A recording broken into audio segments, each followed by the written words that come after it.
Hampton Roads has a long-running high school and college sports tradition. It's time to give them the spotlight they deserve.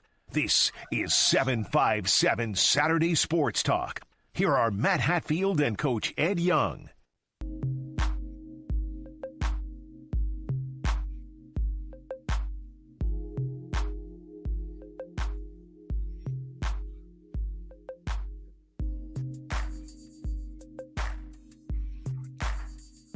Good Saturday morning, everyone. We are live with you today here on our Virginia Beach Sportsplex YouTube channel. Glad you are tuned in as I am with the Coach Ed Young. I am Matt Hatfield, and that's the Feeding the Ducks background music, which you'll see video later. Ed Young was actually walking in this morning feeding the ducks. The geese were out here. Geese, mostly all geese. They gravitate towards me. I am kind of like the animal whisperer. Animals love me. They will come to me. I'm kind-hearted. They know they'll get food from me quicker than you would be able to get it from me. So I try to take care of them, and then eventually they'll take care of me. Well, you are a nicer guy than some people realize, even though you do have a curmudgeon, cranky side to you that rough exterior that people often view of you. When you get on my wrong side for correct reason, I'm the devil. Well, I shouldn't use that name. I don't give that idiot any justification. But if you wrong me or you get on my wrong side, if I screw up, I admit to it. But you got to give people their just desserts. I know it's not the godly way, treat others the way you want to be treated, but sometimes you treat people the way they need to be treated, and hopefully they'll wake up. But the ducks and the geese, what's so bad about a duck and a geese other than they leave their mark everywhere? Well, this is true. But we have a lot to go over with this morning. By the way, if you've never been out here to the Virginia Beach Sportsplex and the National Training Center, where there's so many great football games, soccer, lacrosse, field hockey, Chuck Thornton, Nick Senti, Dennis McEwen, the whole team do a fantastic job. Come on out. Atlantic Shores has its home opener coming up on Friday. Some field hockey games this week. We're actually going to have a special field hockey and football podcast aside to this show with some various guests and neat segments to that. So check all that out. And a big thanks to them making this possible. We've got some neat sponsors coming on board, including beginning next week for our football pro picks that we do weekly. We used to do it on radio. We're now going to do it on this edition. And later on today in the show, we have our NFL over-unders, plus college football is underway all across the nation. We've got some big games involving teams around the Commonwealth. Old Dominion visiting Virginia Tech in Blacksburg tonight. We'll be talking with Damien Sordelett from the Roanoke Times around 11:05 a.m. Eastern. You've got Norfolk State with its home opener. All kinds of goodies. William and Mary, good win for them the other night in their opener. Getting it done against the Campbell Soups. Hey, high school football is ready up. Week 2, Ed, I'm ready to go through the games across the 757 and beyond. We had some great games with some crazy scores and once again some upsets because I didn't pick certain winners, so I'm just calling upset. So let's go through what happened on Thursday night as you see the score scrolling across on our podcast. And by the way, we're going to be on different various platforms as well, not just on our Virginia Beach Sportsplex website and the YouTube channel, social media with Instagram, Facebook, Twitter, or X as they call it now, all those different things, but possibly on Spotify very, very soon. So you'll get to hear us, see us, interact with us, and call in too. We'll have a number for you possibly as soon as next week to dial in to the show for you to chime in. You can also certainly interact and comment with us too. Look at the scores across the scroll here on Thursday night. Let's start in the Beach District where Bayside moved to 2-0, 43-26. They got the job done, Ed, over the Tallwood Lions, and another good performance from their sophomore quarterback Cam Kirby, who led them to a win on their opener at Salem. Gets it done here again. Tallwood did not back down in this game. They did make a little bit of an effort, but big second quarter. Certainly good performances from Hardnett and Haywood for John White's Marlins, who are 2-0, coming up with a big matchup against the Cox Falcons, who's been toward their kryptonite lately. But let's move on over to some other games in the Beach District as a big surprise. Kempsville jumped out to a 14-0 lead on Kellum, and in fact, it looked like the Chiefs were going to be in good shape, had a couple of touchdowns called back on penalties, and what ultimately happens? Well, Kellum rallies to win this game against Kempsville 17-14. Huge win for Brian Neese and the Knights. This was probably the stunner of the night in a lot of respects. It was looking like it might be Lansdowne Princess Anne because Princess Anne had a surprising halftime lead on Robert Jackson Eagles, who rallied. We'll get to that in a minute. But how about Kellum shaking off the tough loss, didn't get that field goal off against First Colonial. They could easily be 2-0 right now, but 1-1, big win over Kempsville, have to feel pretty good about themselves. Yeah, almost a toss-up game, but I just thought Kempsville had more power, went with Kempsville. I can't remember my score. I think I predicted a close score on that. Bayside over Tallwood. John White's got now it's 2 big wins for him after having a somewhat disastrous scrimmage game against the Warriors at Nansen River. I think we're making too much of that. And I need to shut my mouth about scrimmages. That was months ago. The fact that they've come back, 2 big games, some real good production, and some strong defense by that Bayside Modern team. So after 2 games, maybe I'm putting a jinx on them. I think they've thrown their helmet in the ring for, hey, we're going to be whoever wins the beach. If it ain't us, you're going to have to really come through us to do it. I think they're going to get right in there. And Kellum, I've always thought of Kellum as one of those teams that plays pretty good control football. They don't make a lot of mistakes. They're not real flashy. They're not going to score 38 points, but you're going to have to make very few mistakes to beat them, and maybe that's going to be their MO this year. Well, in some respects, mirror images to like Cox from years past. But we've noticed this the last 2 games, Ed. They certainly gave themselves a chance against First Colonial. Didn't get that snap down for a 42-yard field goal that could have won it. But the thing that jumps out about me is they've won 1 game and almost won a second in a couple of different ways. They had a quarterback who's a sophomore, Luke Ashcraft, throw 3 touchdown passes. So you don't think about Kellum throwing it. Then they got 3 takeaways against Kempsville. Now, maybe a little bit of a cause for concern for the Chiefs here. They're 0-2. They've been resurgent. Gerald Cherry's done a phenomenal job, but they lost a lot of seniors, including Karan Boyd Duke. They do have some valuable ones with Raleigh McIntosh, a Marshall commit, Deacon Rawls up front, who is a JMU pledge, breaking in a new quarterback this year in Sawyer Whitmore, who's going through some growing pains, but also 162 yards passing, 2 touchdowns. The thing that would worry me is they didn't run the ball great against Kellum. Nobody had more than 40 yards rushing, and at 0-2 here coming up for Kempsville, they got a key game on the docket as they take on Ocean Lakes. And I want to get to Ocean Lakes. They had one of the wilder games of the night, Ocean Lakes and Salem. Ocean Lakes had a comfortable lead in its game, it felt like, against Salem. They were up 15-6 at the half with 2 turnovers committed. Actually led 22-6 in the third quarter, but here come the Sun Devils rallying back behind their quarterback, Jason Scooter Williams, leading them. Remember a big game from Fabian Wells in defeat last week against Bayside with over 100 yards receiving and I believe 6 receptions. Looked like time had run out late in the game. Ocean Lake celebrates, but they put more time on the clock. The officials huddle with a second to go. From the 11-yard line, they tried out Princeton Ortiz, and he is the unsung hero, game-winning field goal. And Salem stuns Ocean Lakes 23-22, so it looked like the Sun Devils could have fallen to 0-2. Mark Hall's breathing a sigh of relief. James Yeager and the Dolphins had to be saying we should have been 2-0 after that comeback win against Lansdowne, stopping the two-point conversion and winning in overtime. They're now 1-1. My, oh my, how that could change both of the fortunes and the seasons for these 2 teams just by a play and a field goal and a second being put back on the clock. First of all, Princeton Ortiz, perfect name for a kicker, but something tells me that young fella plays some soccer too. Okay, somewhere. Probably right. Now, correct me if I'm wrong. Ocean Lakes plays Lansdowne, Salem. Yes. Knock off Lansdowne. Now they got Kempsville Cox on the docket next. So on paper, are we saying that going into the season? Let's not talk about the 2 games already. That Lansdowne and Salem would be up there along with Green Run, probably Green Run number 1. Agreed. Lansdowne and Salem probably top 3, 4. So now Ocean Lakes has played those out of the way. Now they haven't played Green Run yet. So maybe we can start saying, okay, those youngsters over there at Ocean Lakes, which used to be a big name at football, maybe now they're feeling their oats in terms of, okay, we're going to compete, and they've got a couple of better teams out of the way with a win over one of them.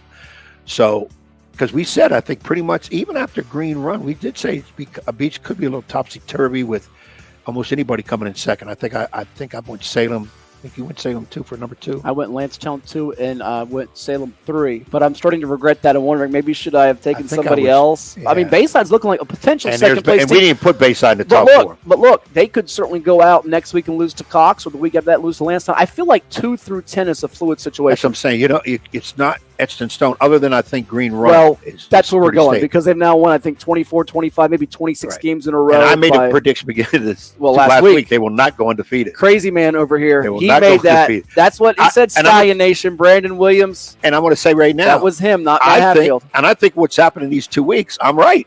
I think you're completely wrong.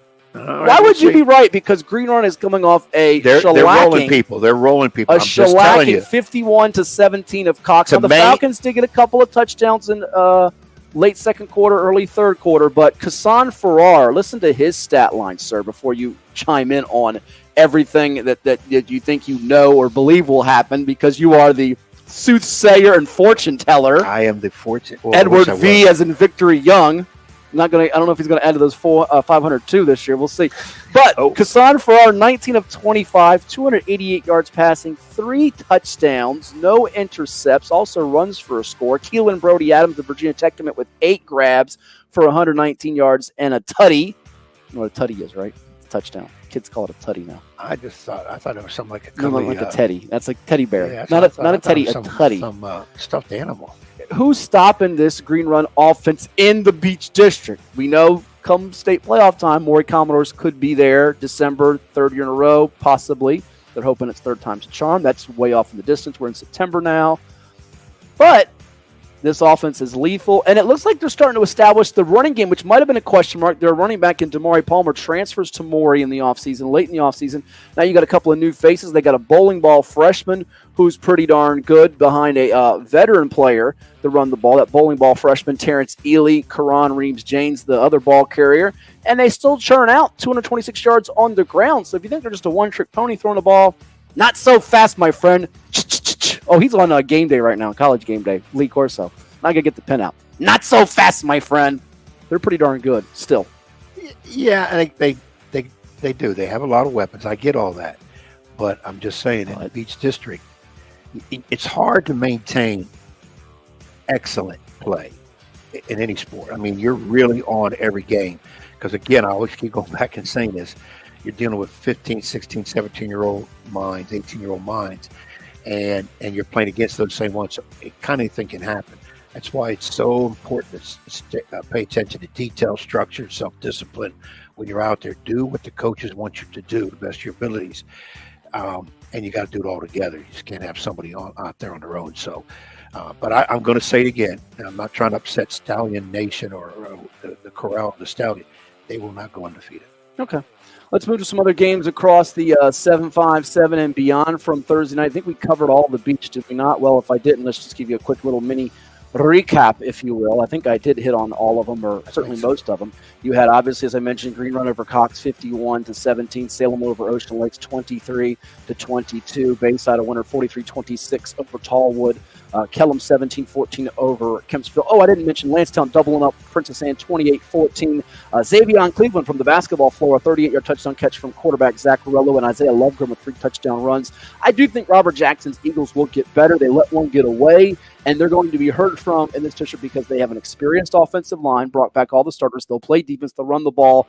I think they're going to be dangerous as we move along. Are they going to be a championship-level team? I'm not sure I'll go that far because they are in Region 6A where there are some heavyweights, especially in Richmond. Yes. But I do think Lansdowne by late October into November, different outfit, better team, improved than where they are right here in early September. I agree because Robert Jackson's been through it. He's done that with other programs. So I still leave them up there in that top 4 category for sure. Are you ready to hear an interview from one of the games that took place on Thursday night in the Eastern District? This guy took his buddy Jeff Super and the Kecoughtan Warriors. Not a bad pick. They led at halftime. Got I think it was a safety or a block punt in the end zone. I think it was safety. Got the ball off the kickoff. They scored. It was 9-7, I believe, Kecoughtan. But then Granby went up 20-9. And then after they get a punt blocked late in the fourth quarter following a Kecoughtan touchdown and 2-point conversion, the Warriors go in front. It looks like Kecoughtan's going to pull it out 24-20 and break the hearts of the Granby Comets. It's right there for Jeff Super's team to get it done and move to 2-0 on the season. But the Comets put together a vintage drive down the stretch, led by the quarterback for them, who was just spectacular the whole night for Granby. And we're talking about a big play from him late in the game for Granby. The running back was great with 2 touchdown runs in Drevyon Tharrington, but Christian Post, they get down. He gets a big completion, 54 yards to put him in business. And then on 3rd and goal, I think it was from the 2, Christian Post runs it in, touchdown Granby, keeps it, and the Comets win it. First 2-0 start for them in more than a decade. And we caught up with 2 of the youngsters. You want to hear from them now? Post and love to hear Tharrington? the kids. Let's hear from the kiddies. Let's hear from the Post and Tharrington. We spoke with both of them after the heart-stopping win over the Kickotan Warriors. And then we'll hear from Coach Kendal Jefferson a little bit. But let's hear what they had to say right here on 757 Saturday Sports Talk, Hatfield and Young at the Plex. Here are 2 of the Granby Comets. And with a couple of Granby Comets, we got Christian Post, the quarterback, and Drevyon Tharrington, the running back. Couple of touchdowns for Tharrington. Game-winning score for Christian as they win, rallying 26-24 over Kickotan. Let me start with you, Christian. I know you're icing down the ankle. This was a tough, hard-fought game. You were down at the half, got the lead. They came roaring back. Tell me about the game-winning play, 3rd and goal. I think they were all biting down on this guy, and you just walked your way into the end zone for the score. Yeah, I ain't pull it not once the whole game. The one time I needed to pull it, that's when I did it. Execution. That's all I got to say. Not too bad, was it, Drevyon? I mean, some might say it wasn't necessarily Lamar Jackson or Michael Vick, but you'll take what Christian Post gave you guys today, right? Sure. Hey, tell me about your running, because you helped get the team the lead coming back at halftime. What did Coach Kendal Jefferson say to you guys when they had I think it was a safety play, free kick, they scored, and you guys were probably really a little bit down at halftime by a couple points? Going into halftime, Coach was like, man, we got to come out adversity, and we just got to come out on top. Like, we're going to come out on top, and we're going to win. Describe your style as a runner. What makes you think yourself unique as a back, and what are your best qualities? I think I'm a power back, but I'm shifty and I got speed too. So but I can run through anything. Sure, I go heads up with anybody. Christian, Granby hasn't started 2-0 since 2012. You were probably in elementary school at that point. What's it mean? I know there's still 8 more games to go. There's some great teams in the Eastern District like Maury and Lake Taylor, but this has got to feel good after all the losing you guys had last year, right? Yeah, it feels great. We just let everybody know we coming. We ain't backing down for nobody. No backing out. What's the difference in this year's team and the mindset the coaching staff is instilling you guys compared to previous years? What do you think has helped your turnaround thus far? A lot more team bonding, a lot more closer relationships with the coaches, and a lot more less of the nonsense that happens in some teams. Drevyon, this might have been a game you all would have lost in the past. Hung your heads after they took the lead. What kept you all upbeat that you could go score? I mean, what gave you the confidence y'all could go win this and drive 70, 80 yards at the end with 2 minutes to go? I think coaches and player leadership. That's what, going out of halftime, we had to keep our tempo high and keep the energy high, and we came out on top. And lastly, for both of you guys, Granby has a chance to go to 3-0. You got Norview coming up next, so that'll be a tough game coming up. That's my past team, too. So that's your old school? That's personal. So this is personal for you coming up. Yes, what's it take for both of you guys, like Crystal, follow up here to get that win? What do you have to correct from this week's game moving forward to get a victory next week? I think we just got to cut down on the penalties and just the small stuff. Keep the small stuff, you got to work on the small stuff. Penalties and coming out physical. Bottle up that 2-minute drive at the end, right, for next week? You like to take that, right? Yeah, that was nice. Yeah. Nice job for Christian Post and Drevyon Tharrington. The comments are 2-0. Congrats, guys. We'll see you soon. Take it easy. Good job. Yep. Good work. So the Granby Comets, 2-0, like somebody said they would be. Somebody doubted them to my right. It's your left on the screen. He didn't believe. I think I had him 0-2 right now. Yeah, and they got Norview coming up, which we'll get to. Last week? Norview's got a suspended game. Well, they beat last week Denby pretty handily. I think it was 49-7. No, I think I picked Granby. No, you picked them over Denby. But when I said in my hits last week that they could start out 4-1 or 5-0, you snickered at me. You laughed at me. A lot of people on social media scoffed at me. I saw those posts on Facebook. I took it personal. Not really. Well, kind of. Well, we laugh at you, but it has nothing to do with your picking up scores. Is that because of my hair? Is that because of my I don't want to get personal. Like I said, I'm a good person. Is it because I ate cheesecake on last week's show? Yeah, right in the middle of the show. A lot of people are disappointed in that. I loved it. This is what I got to deal with, and I will do my best with it. But Granby is legit. You want to hear from the coach before you have some thoughts to react? No, the 2 young kids. Let's go. Okay. Quarterback Tharrington and Post. Which Christian, the quarterback. Yes, he's the quarterback. That's First of all, he looked like he's in 6th grade. He's not in 6th grade. I mean, he really looks like a youngster. Well poised, very heady player. His insight on what was going on, logical thinking. I tell you what, he's a senior, by the way. Tharrington's a junior, so he's not in 6th grade. I could see why that kid is behind center because he's very analytical. I just like his style altogether and what he's doing. Now, the other youngster, I love the hair, first of all. I wish I could have my hair like that. What's his name again, first name? Drevyon Tharrington. Drevyon, yeah. Drevyon. Trey, with a D. Trey, the hair is fantastic. The thing that he did say he said he can't wait to play Northview because That's where he was. He was over there before, and he's mad because they traded him to Granby. They didn't trade him. This is the NBA or the NFL. 7th round pick. So he was mad. Wow. They didn't trade him. But no, I mean, just listening to youngsters in terms of how they handled themselves in the interview and that. And in fact, I spoke to a football team this week about how to handle yourself in interviews. And public persona was the idea of my. We can talk about that a little bit later. Okay. I think they got shut out. Nice job by you. Yeah. I think the Ed Young. Let Ed Young talk and look what happens. Yeah, the Ed Young jinx, I think, hurt them. Fair. But no, both youngsters, really good insight on what they're doing, and I like to hear that because instead of all that raw stuff, they take what the coaches want, and then you can hear it in their response back in kids' manner of what they're supposed to do on the field, court, wherever. But once again, if you listen to what you're supposed to do, and of course you got to execute it, and the coaches are supposed to know your strengths and weaknesses, so they're trying to play to your strengths. A lot of things get done, and you can open up 2-0 and get excited about a season. Our show is brought to you by Zoop Eater, where you can build the perfect box lunch, a customizable and individually packaged meal for your convenience. Choose from any of the wide variety of soups, fresh salads, made-to-order sandwiches, all served with a hunk of bread plus dessert. There's something for the whole crew when you stop in at Zoop Eater. You'll hear more from them during our commercial break and other sponsors that make this edition of the show possible with 757 Saturday Sports Talk. Hatfield and Young at the Plex. We've got some interviews with Hank Sawyer of Lake Taylor from last Saturday's big win for the Titans in their home opener over Camden, New Jersey later on in the program on his birthday, as he's gone through a couple of trying weeks and months with the loss of his mother and longtime assistant coach Theo Ford, one of his best friends. Also, you'll hear from Jeremy Blunt of the Phoebus Phantoms, who got themselves a big win on Friday night. We'll go through the scores from Friday night a little bit later in the show. We've got coming up Damien Sordelett of the Roanoke Times to preview Virginia Tech and Old Dominion coming up here at the top of the hour. Good to see we got some comments coming in. Shout out to our guy, Lynn Burke, the legend. Hey, Lynn. Former Daily Press correspondent and manager, if you will. Does some historian work for us at virginiapreps.com from time to time. He's a future Hall of Famer in my book. He should already be in Hall of Fame. Should already be in the Hall of Fame. Comment to us. You can send us any questions you got, comments, interact with us all the time. And by the way, we're going to hear from, before we go to break and bring on Damien, the head football coach of the Granby Comets. Yes. That is Kendal Jefferson. First year at the helm, not doing too bad. He was very poised, and we asked him about that down the stretch 2-minute drill, if you will, and that photo finish. And here's what he told us following the big comeback win over Kickintan. I'm here with the Granby head football coach, Kendal Jefferson. His Comets are 2-0, first time for the school since 2012. That was the miraculous group that started out 7-0. Coach lost a heartbreaker to Jalen Holmes, made the playoffs. It was a historic year for the Comets. And tonight, what a comeback. You're down at the half. You take a couple of score leads. They block a punt. It looks like disaster at the end with 2 minutes to go. But you piece together an amazing drive with 2 minutes and 48 seconds. You go 80 yards. Shinique right with the big 54-yard reception from Christian Post. And here you are, 2-0. Yes, sir. Yes, sir, man. They just believe. Told them at halftime we were down. I said, we're going to win this game. The game's 0-0. I don't care if it was up. It's 0-0.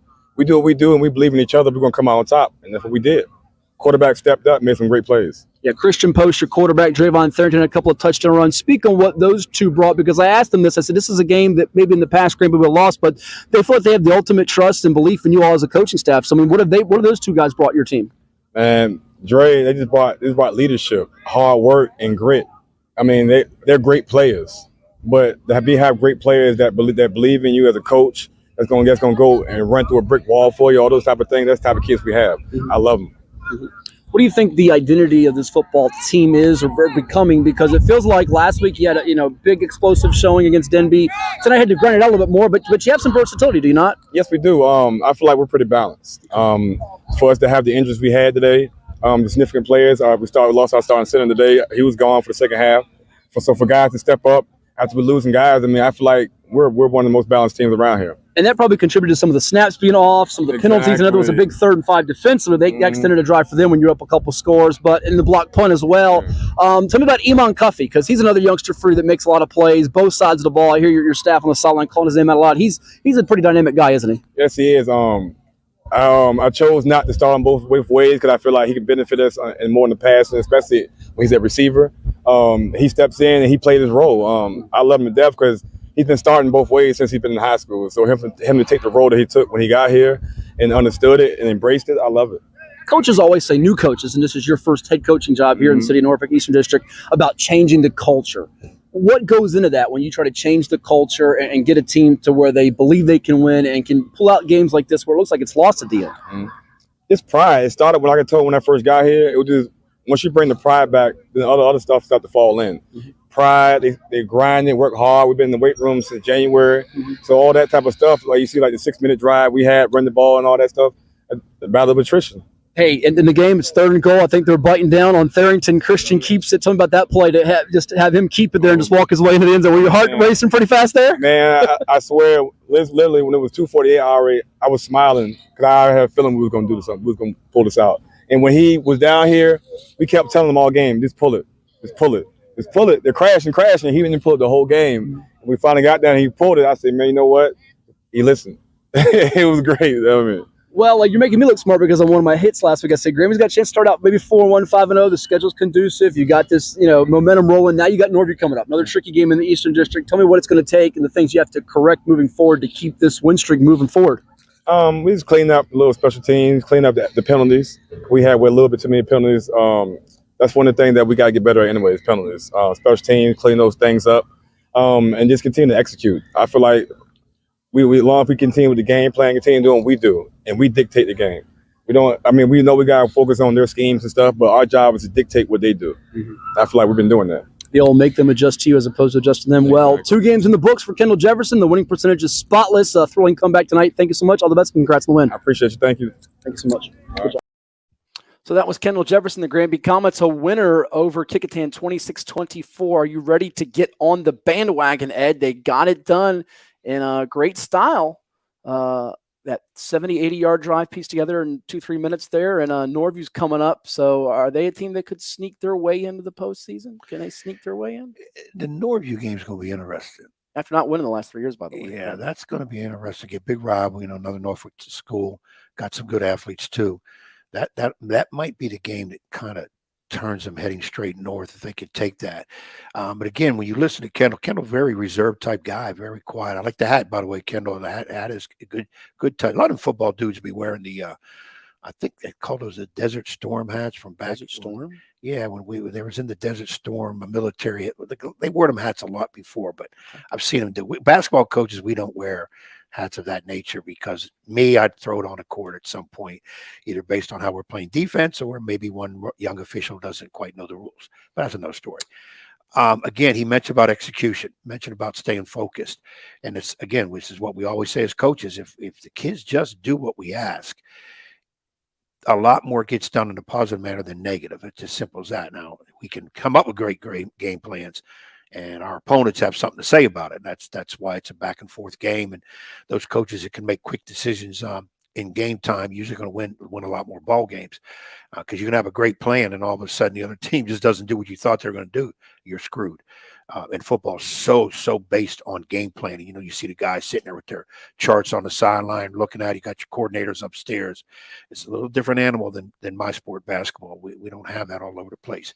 But I really do. I like how Granby's doing. I like how Kendal's doing. And as a guy that earned his keep, as I think you were telling me during break, where he was doing some coaching in the middle school, some assistant coaching at the high schools in Norfolk. So been around, he's seen it, and now he's getting a chance to call his own shot. And a perfect win percentage, 2 games in the books. And they'll take on Norview, who had its game Friday night suspended due to the lights going out at Great Bridge High School. Pilots were up 21-13 with 6:36 to go in the third quarter. They'll resume that game on Labor Day this coming Monday at 3 o'clock over at Great Bridge High in the daylight there in Chesapeake. So we'll see if Norview can get to 2-0 if Great Bridge wins its opener. Before we take a time out, let's tell you that our show is brought to you by One Life Fitness, One Inspire Life. They're here to help start your new membership today at any one of the 8 convenient Hampton Roads locations. Go online to onelifefitness.com and claim a free trial pass today. We'll take a time out here from some of our sponsors like One Life Fitness and Chicho's and many others, Zoop Eatery as well. And we'll hear from Damien Sordelett. He's scheduled to join us from the Roanoke Times to preview the Monarchs of Old Dominion, who pulled off the upset last year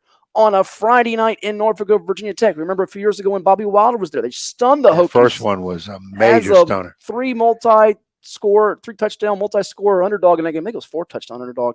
Now can they get it done? New quarterback for Ricky Ronnie, a lot of new faces. The Hokies trying to avenge the disappointment from last year in year 2 under Brent Pry.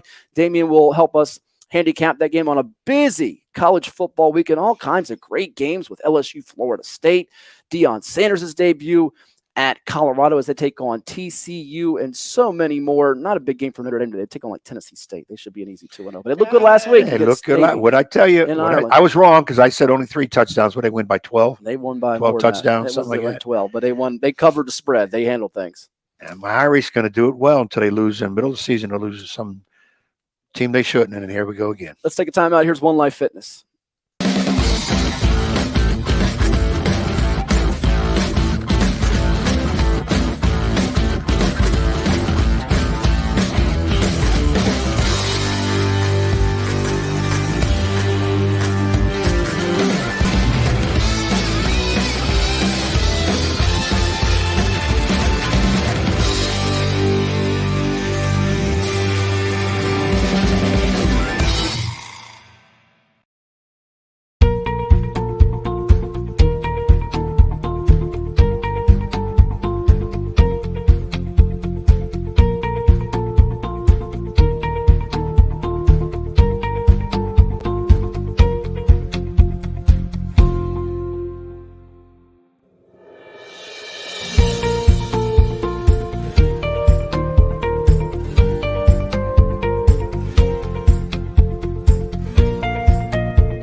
And now back to Matthew Hatfield and that evil basketball coach.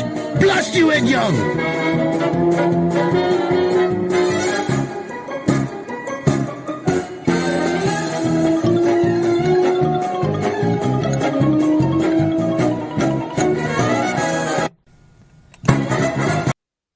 All right, we're here and pleased to be with you on Hatfield and Young, 757 Saturday Sports Talk at the PLEX. And we've got a special guest with us now here on the program. He's our first guest with us on the screen. As you see him, he's always come on with us on the radio in the past. He's with the Roanoke Times. You can follow him on Twitter at Damien Sordelett, the entire name. Go read the work, too, at Roanoke.com. Damien, how you been? Good to see you. Good to see you, too, guys. It's a great morning here. Hopefully it turns out to a great night for Hokies fans and Monarchs fans to see a really good game. And I'm hoping, similar game to last year where it's competitive throughout, and that's all you can ask for. Certainly, Old Dominion has stunned the college football world a couple of times with these wins, although it came in seasons where, Damien, first under Bobby Wilder and then under Ricky Ronnie, they've made the transition at times pretty successfully because this program started from scratch. They went from the FCS, the 1AA, to 1A, FBS. They've gone to a couple of bowl games, but these wins over Virginia Tech, which are landmark moments, haven't come in winning seasons. So it's kind of strange in that respect, but there's still a lot of buzz here. The Hokies haven't been at that level of their height under the Frank Beamer era, Michael Vick and all that. They've sort of been up and down going from Justin Fuente to now entering year 2 of Brent Pry. This game tonight, who has the greater opportunity? Would you say it's the Hokies or the Monarchs, given whatever the outcome could be? I think you have to lean toward the Hokies in terms of opportunity because you want to see the integration of Ali Jennings, Daquan Felton, two players who played college ball down in the 757 at Old Dominion and Norfolk State, respectively.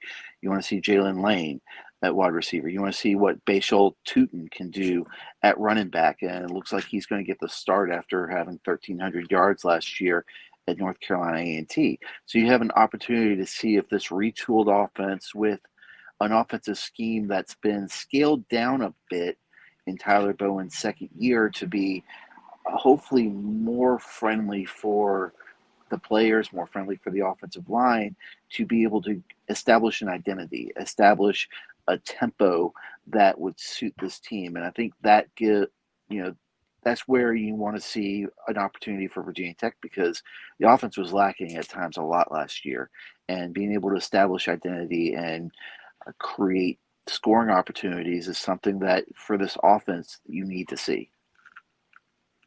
Hey, Damien, great to have you on here.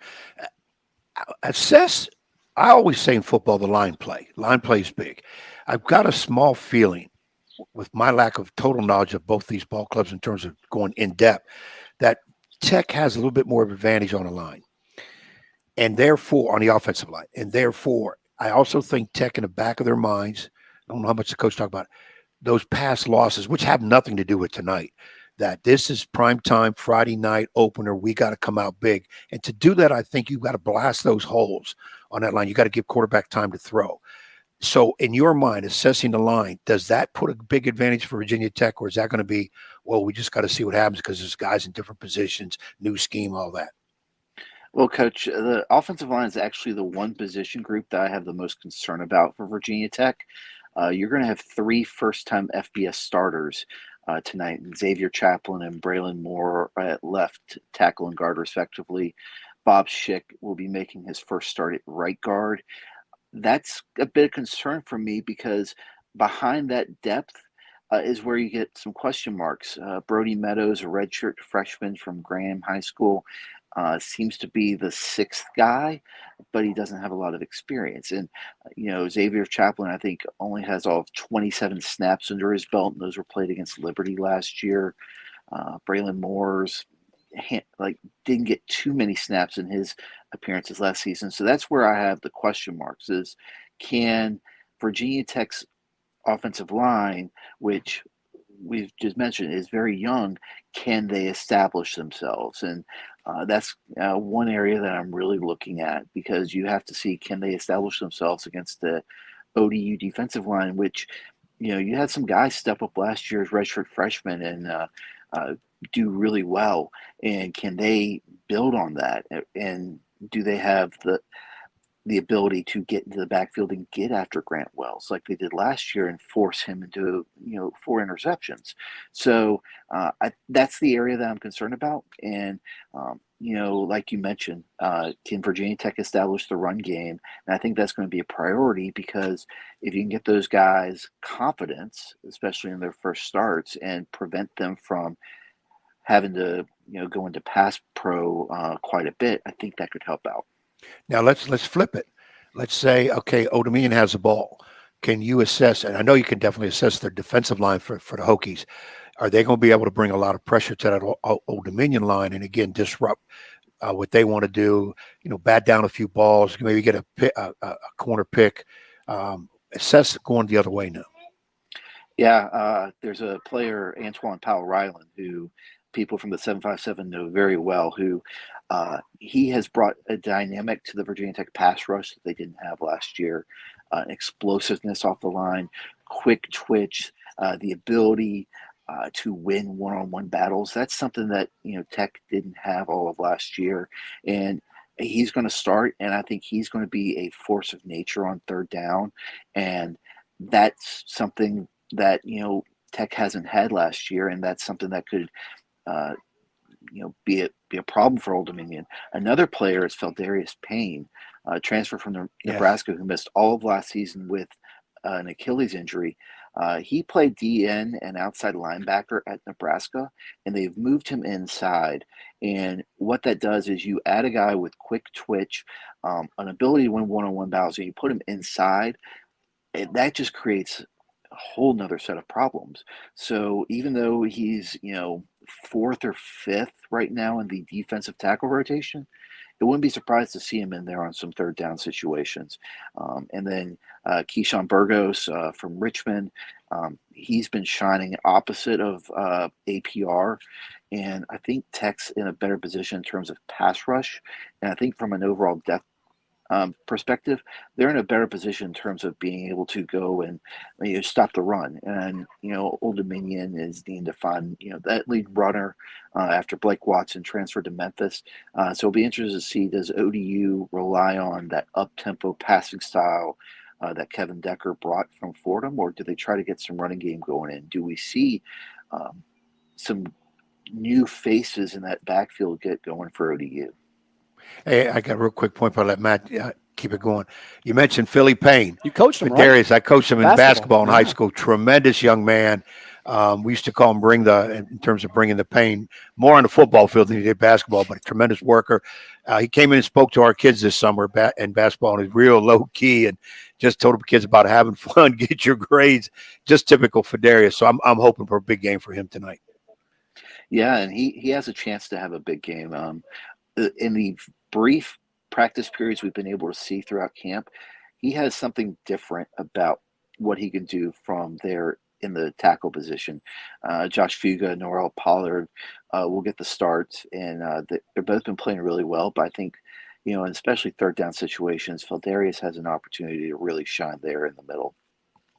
It's interesting. We're talking with Damien Sordelett of the Roanoke Times. Go read his work, Roanoke.com. Follow him on Twitter. Damien Sordelett does fantastic work. Used to cover the Liberty Flames in Lynchburg and now covering the Hokies in the ACC beat. Also, I still believe, a college football Heisman voter, top 25 voter. So we'll get his take on some other things in college football beyond the Hokies and Monarchs coming up tonight, which people can watch on the telly on ESPNU. I know Wes Durham's on the call. You got two Grants starting at quarterback with Grant Wilson for Old Dominion, Damien, and Grant Wells for the Hokies of Virginia Tech. And looking at some of the game notes, the thing that jumped out at me is certainly the Monarchs have one of the best linebackers in the country in Jason Henderson, who last year had 186 tackles, 8 shy of the single-season FBS record set back in 2002 by Lawrence Flugentz of Texas Tech. But then you have 58 newcomers, the 7th most of any FBS team. And that's the case with a lot of teams with the transfer portal. If you're not in the Power 5 schools, the ACC, the SEC, the Big Ten, other schools will end up plucking players from you, if you will. For the Monarchs, with all these new faces, is there sort of a mystery to them? I mean, you bring in the new OCs, just said more of an up-tempo offense. And where is sort of the unknown right now for them as the Hokies prepare? Is it on the offensive side or defensively in your eyes? I think it's more on the offensive side because of new scheme. You talked to players this week. They said they had to do a lot of homework, especially during, they had a 10-day break between summer classes and fall classes. So a lot of that time was spent watching Fordham tape from the last couple of years to see how Decker's scheme runs, looking at ODU personnel, going back and looking at game film specifically for players who've transferred in from places like Pitt or Cincinnati or various other places to see how they could potentially fit into the scheme. You know what you're going to get in ODU's defense. Jason Henderson, I saw him last season in person covering the game in Norfolk when Liberty was in town. He was all over the place. Allie Jennings earlier this week called him a specimen, said, I'm glad I don't have to run routes into the box because that dude is scary when he's coming at you because he always finds a way to be around the ball. So I think from a defensive perspective, what ODU is going to bring with their 4-2-5 scheme and, what they like to do. It's just more questions on the offense because you have so many different pieces, different scheme. And especially with Grant Wilson only having, 13 pass attempts over the last 2 years at Fordham. Brent Pryor this week said he's gone back and looked at what Wilson did at Yorktown to see, what type of style is he? How does he run? What's his release look like? How does he do under pressure? Those sort of things that he had to go back 3-4 years to see, okay, what are we potentially going to face? And I think that's where the question marks lie.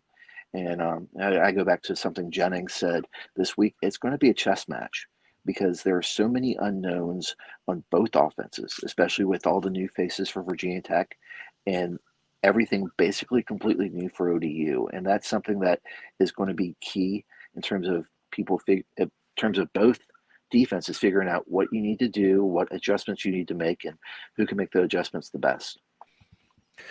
Damien, again, I always like to mention offensive line, defensive line, big play. I go next. I don't even go to quarterback. Next, I go special teams because some games can be won and lost on special teams. Go ahead and assess for both these squads where they stand special team, and then at the end, who do you think might have slight advantage? Well, Coach, you bring up special teams, and you remember last year, Tech had an opportunity to extend a lead late in the first half of that game. A botched snap leads to a scoop and score touchdown. ODU is right back in it. I know the game went back and forth in the second half, but all the momentum Tech had was wiped out because of a bad snap on special teams. I brought up Jalen Lane earlier. He was an all-conference punt returner at Middle Tennessee. ODU fans probably remember him when ODU and Middle Tennessee were both in Conference USA.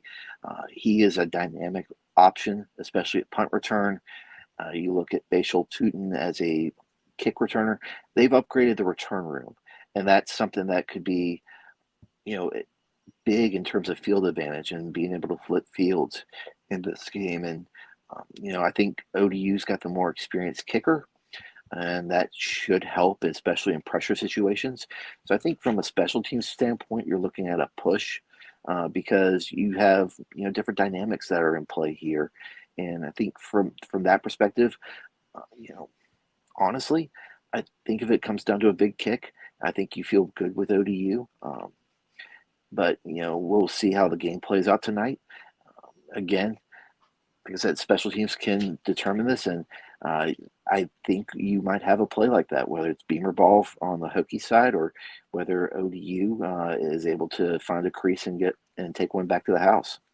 Yeah, I was on the field last year, Damien, when that big special team spark play before the half happened. I was standing next to Scott Cash, longtime sportscaster, Hall of Famer from Channel 13 here in Hampton Roads. We both looked at each other and says, that's a total game changer. You could just feel it. The place was rocking. And Virginia Tech's trying to get that back because they've had some games that have been close where they haven't had that special team spark. That could certainly ignite them this year if they plan to make a lot of noise in the ACC. The line, before we finish up on this game, is 16. Hokies favored by 16. I feel like both teams have won on their home surfaces. It's been different games in terms of at daytime when they've played. It's a night game, Lane Stadium. I think it's a lot harder to win this if you're Old Dominion this time around, and Virginia Tech's antenna is up. Something to prove, especially now they have the best wide receiver in the game in Ali Jennings. No disrespect to Javon Harvey of Old Dominion and Lake Taylor, who is certainly a terrific player and I think going to have a breakout year this year for the Monarchs. But do you feel like the line's a little low, about right? I feel like the Hokies, this might end up being, no disrespect to the Monarchs, this could be a game where they could control it, maybe win at 35-10 type of game. Is that how you kind of see it as well, or do you think this could be a down-to-the-wire upset special? I have the same feeling there, Matt, and there's so much uncertainty, especially for both sides of the ball, especially on offense, and I think Vegas is erring on the side of caution when it comes to what does Virginia Tech's offense look like. Grant Wills returning at quarterback. You look at the 9-9 touchdown to interception ratio from last year. His completion percentage was down more than his average at Marshall.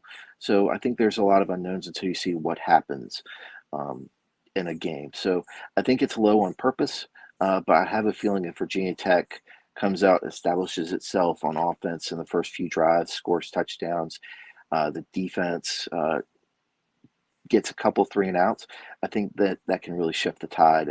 Unlike last year where ODU was able to keep it close, get some stops, get the big special teams play, and then you got to see what the Wolf to Jennings connection last season and how special that was. So I have a feeling it'll be like you said, 35-10, maybe 42-17, somewhere along those lines. Damien, we're going to get off the field. And the big news, ACC.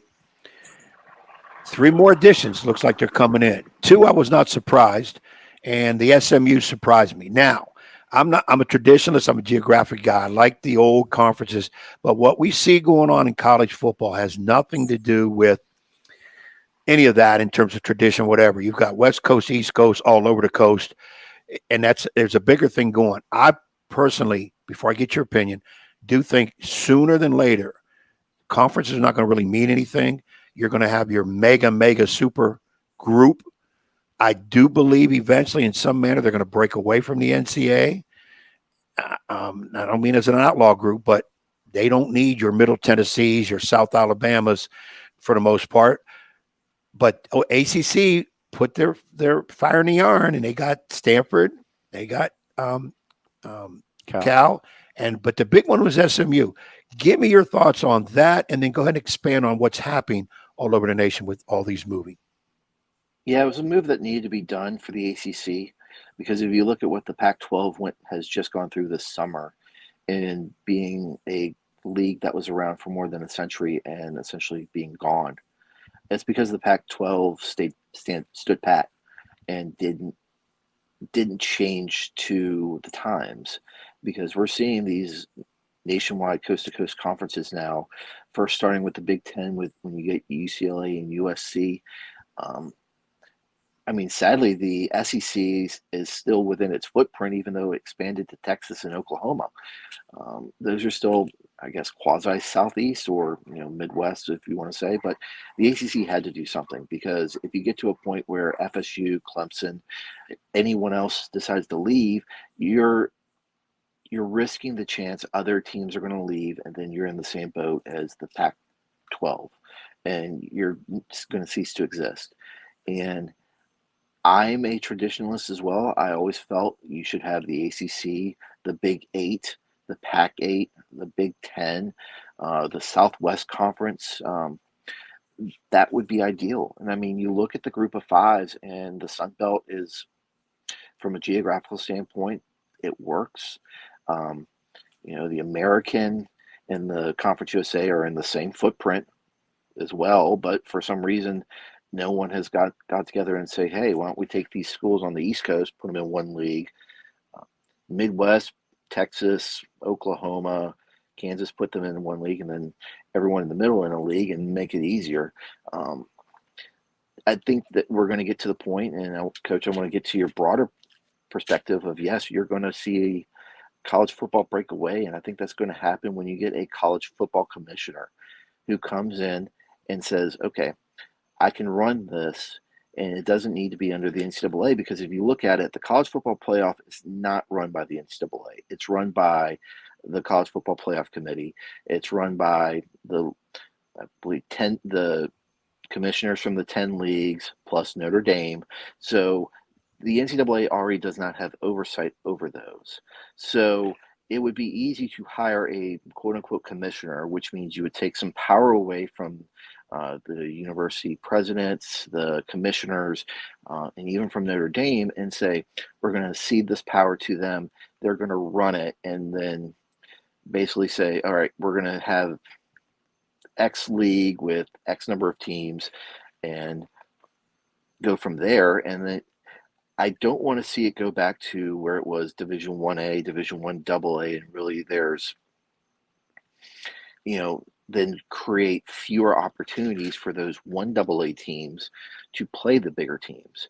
And that's my fear of where it's going, because now you're going to lose the upset opportunities, because no one's going to remember years from now App State beating Michigan, and that being like one of the biggest upsets of all time that really changed the trajectory of college football in terms of App State going from an 1 AA power to now, a respected team in the Sun Belt.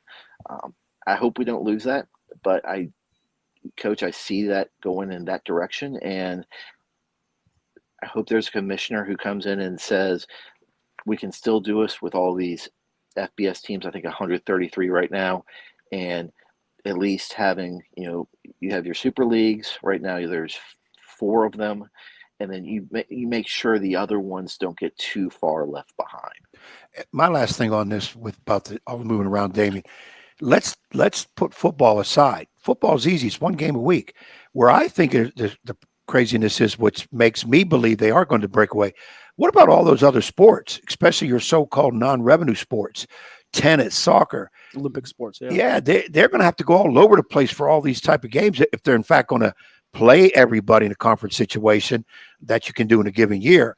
And that's why I think it's more credence to this is a football move, period. It is all about the money. And I've said this loud and proud. We're not even talking about academics at the college level anymore. A lot of kids in football and a lot in basketball don't take traditional classes. They do online, they do independence coursework. They're not in a classroom.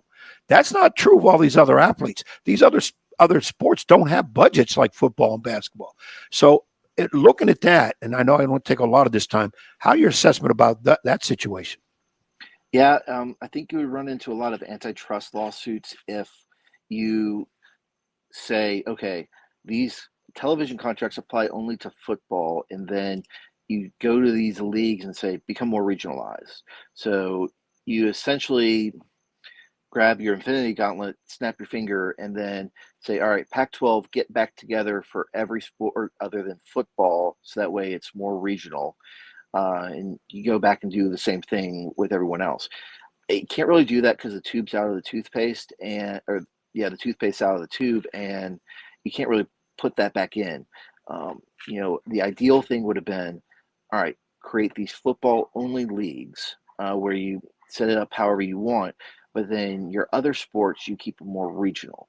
That would have been the best thing moving forward. But, aside from the TV contracts, they not only deal with football, they deal with men's basketball.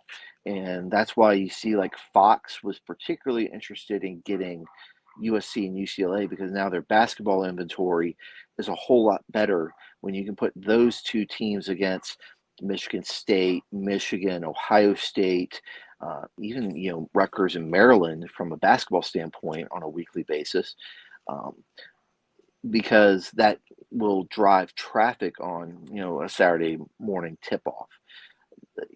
That's where if you were to go in and say, hey, we need to break this up and let college realignment be just football, and you go back to more traditional regional conferences, that's where the lawsuits would come in, because the television corporations, which are really running behind the scenes, with Fox and ESPN essentially being the drivers in that, they would say, no, we signed up for every sport, not just football. And like I said, once you get the toothpaste out of the tube in that regard, in terms of moving things and saying it's not just football, it's for all sports, you can't really go back. And I hope there's a way in the future that they can. And because, like you said, it makes no sense for Stanford and Cal to come across country for certain sports 3 to 4 times a year to play like weekend series in baseball and softball, and then jet back across the country, or volleyball or something like that. It doesn't make sense. That's the world we're living in, and until something major happens, I think that's the direction we're going. And it's unfortunate for the student athletes, because they're going to be taxed to no end because of the schoolwork and the physical demands that they're going to need to compete at this level. And it's unfortunate for them, and hopefully things change soon. We'll get you on this one. We thank you so much for coming on the program. We've taken you well over your time that you should be on, as far as I know you got work to do and get ready for this game tonight. But, hey, you do terrific work. Go check him out, Roanoke.com, and follow him on Twitter at Damien Sordelett. All right, last thing for me, Damien. Biggest intrigue in college football for you this week, and it can be Commonwealth related or outside it. I know you're covering the Virginia Tech Old Dominion game tonight, but to me, there's so much chatter about, you got Florida State, LSU, but the most fascinating team and coach, it feels like, in a crazy world, it's Colorado with Deion Sanders, which is amazing for a program that was a dreadful 1-11 last year. Is that where you are, or are you somewhere else with the most fascinating or intriguing storyline for this weekend in the sport? Yeah, I'm more looking toward Nashville and seeing how UVA plays today.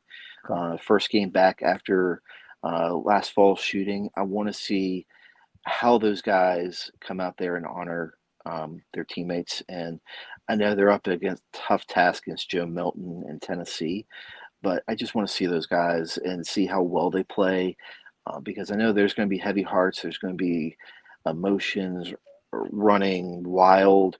And I know next week's going to be probably 10 times worse, because it's the first home game since what happened last November. But that's where I'm going to be watching for about 30 minutes when that game kicks off, and I'll probably be flipping over to Fox as well to see Coach Prime against TCU. But I really want to see how UVA responds, because I know the first time they face adversity, are we going to see a team that's rallying around each other, or are we going to see a team that fractures? That's what I want to see. I want to see the resolve.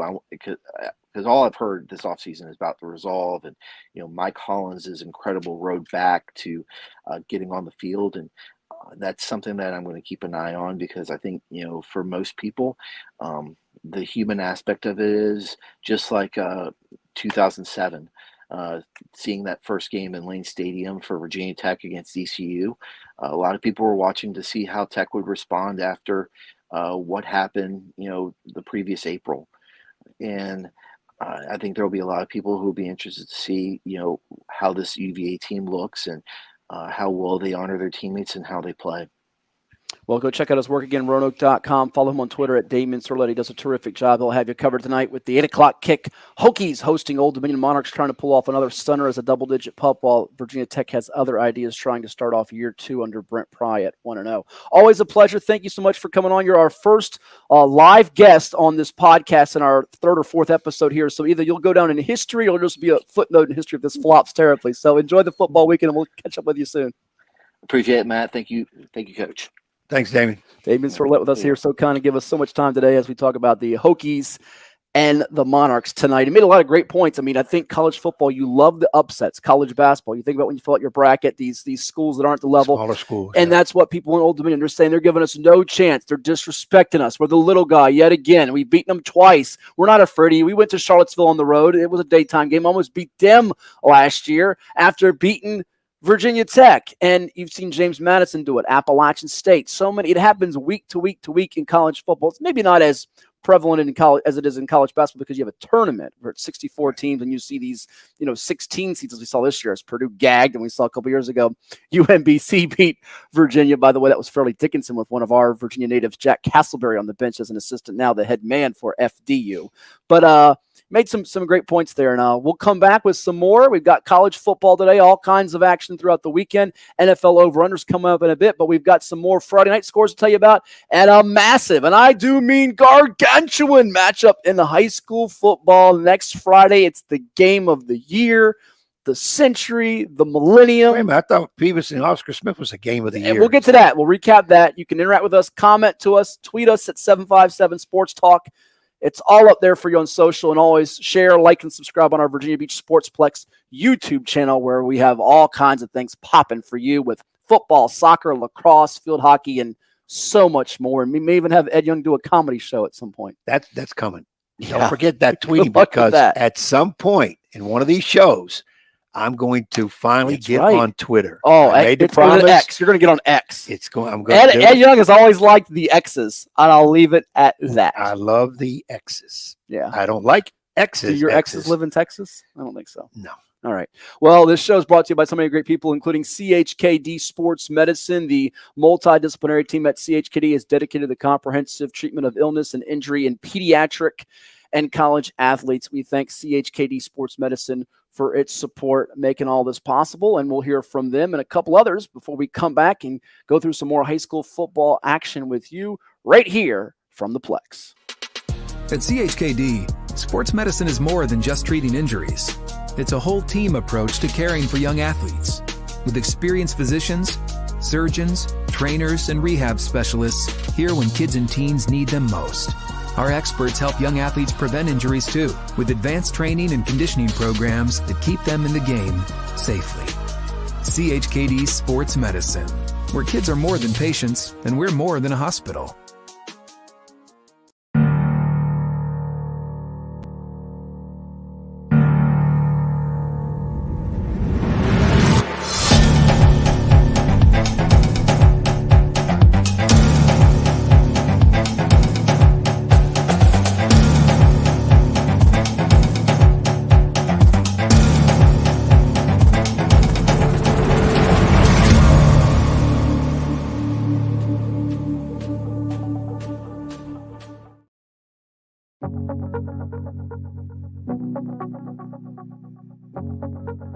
For more than 23 years, we've made it our mission to lend peace of mind.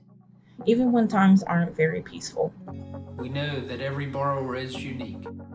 That's why we put you first in every step of the loan process. At Atlantic Bay, we are dedicated, now more than ever, to providing digital tools, resources, and a lending hand. To help you reach your home dreams. Because we're here for you. Whenever, wherever, however.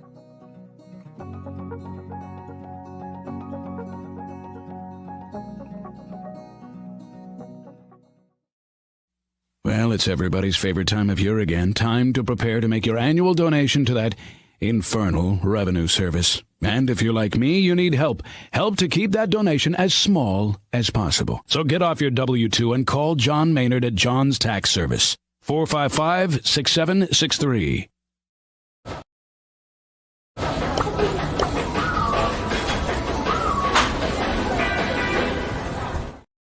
Hampton Roads has a long-running high school and college sports tradition. It's time to give them the spotlight they deserve. This is 757 Sports Talk. Here are Matt Hatfield and Coach Ed Young.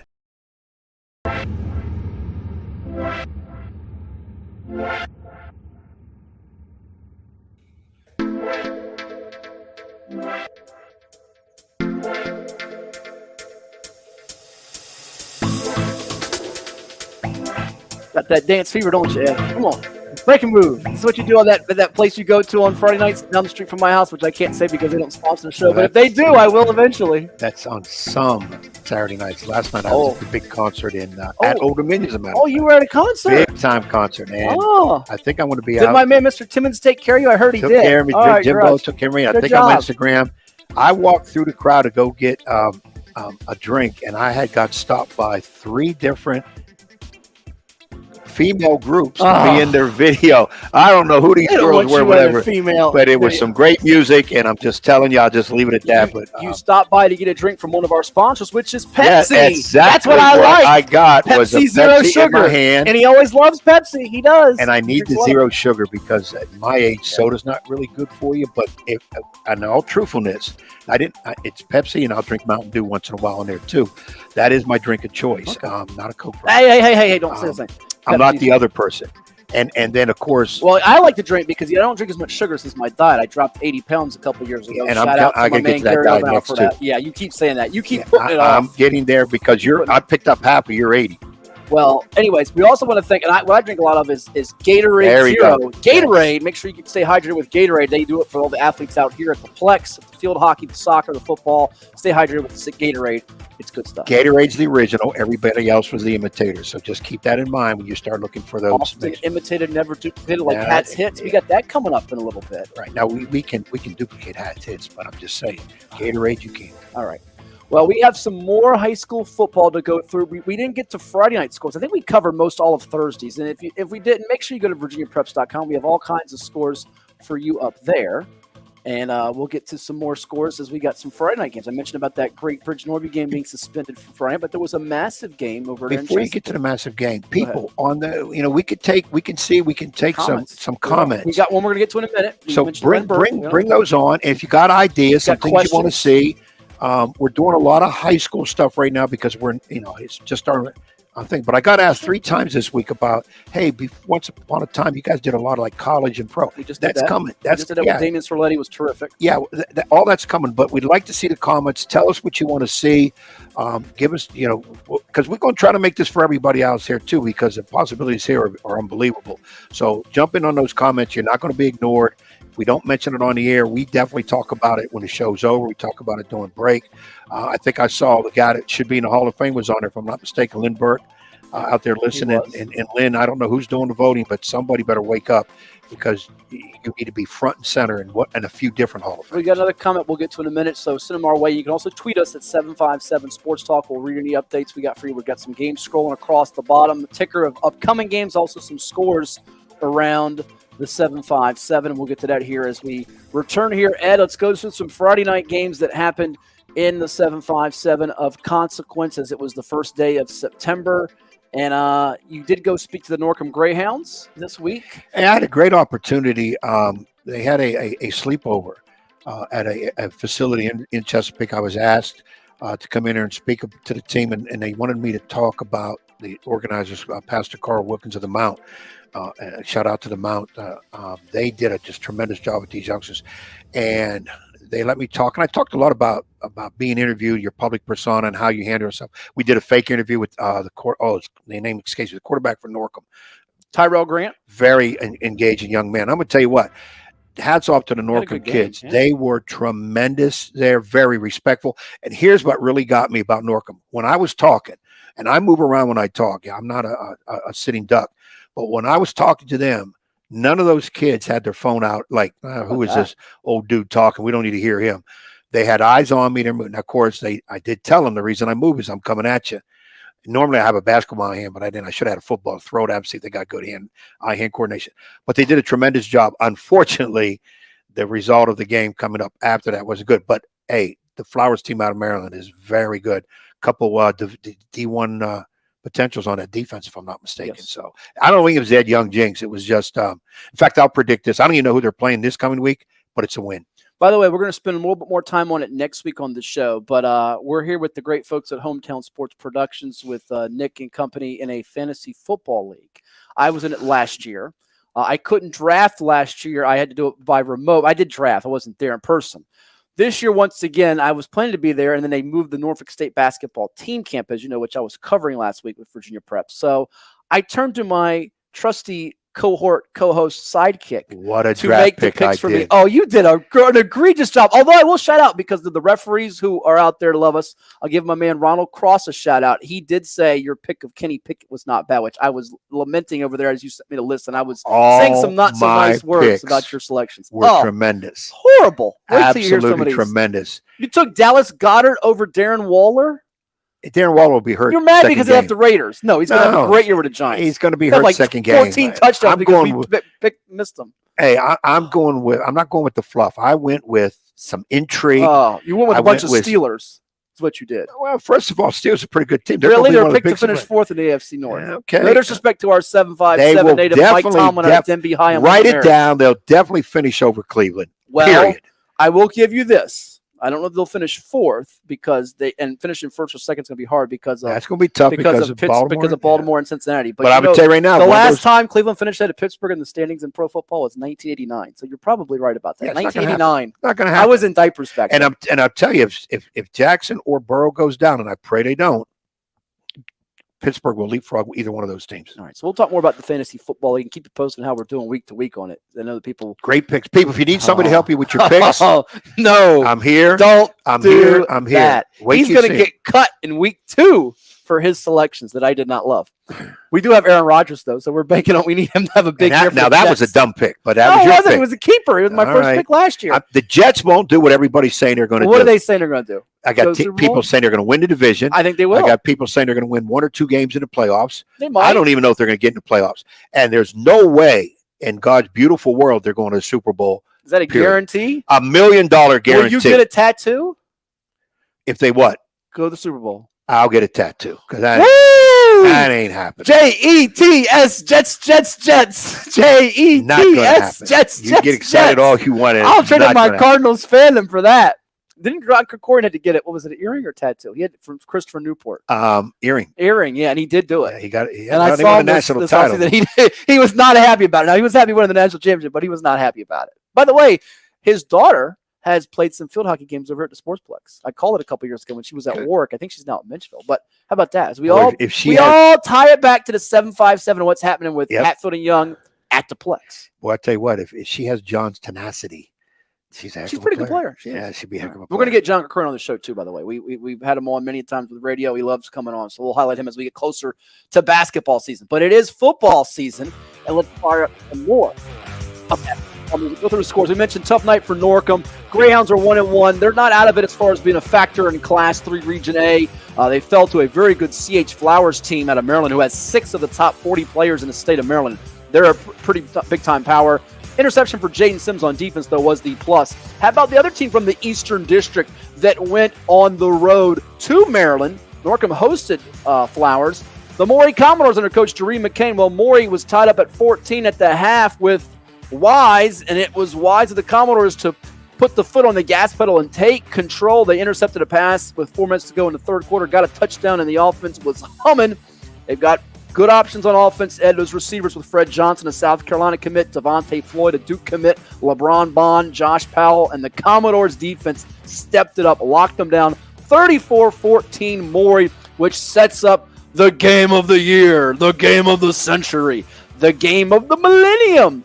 Commodores Highland Springs next Friday night at Powhatan Field as Highland Springs won its second straight game by 6 points, beating Manchester 41-35. More on that in Hats Hits coming up, but Maury, nice job. They didn't blink with a halftime game tied, and they dominated in the second half. Yeah, that's a big-time game to be able to come back with that. Again, it was Wise out of Maryland, not Wise in Virginia. Wise out of Maryland, another very good program. You're talking about Central Wise? Out in Wise? Yeah. Okay. People be thinking but there's a Wise Virginia. That's who they play. Don't go on your Giants thing again and heritage and all that stuff again. Two Wise teams, don't do that. If they played each other, if they would really be wise to each other. It's a good thought. This is what I have to deal with. It's a good thought. private schools flex their muscle. We missed the game on Thursday night, by the way. I was out there for a little bit before I went to Granby Kickintan. It was Benedictine Western Branch. The Cadets won 31-13 over the Bruins. Western Branch got a fourth down rushing touchdown from Kynick Baines, who had the monster game, if you remember, last week against Menchville in the opener.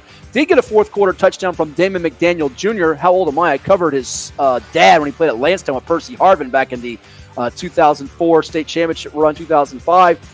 Bruins, though, those touchdowns were nice, but 31 points unanswered in between from Benedictine. It was a 10-7 game. Bruins missed a 45-yard field goal before the break, and it was all Benedictine from there. They looked great without Luca Puccinelli, their tight end committed to Wake Forest, who had his right foot in a boot.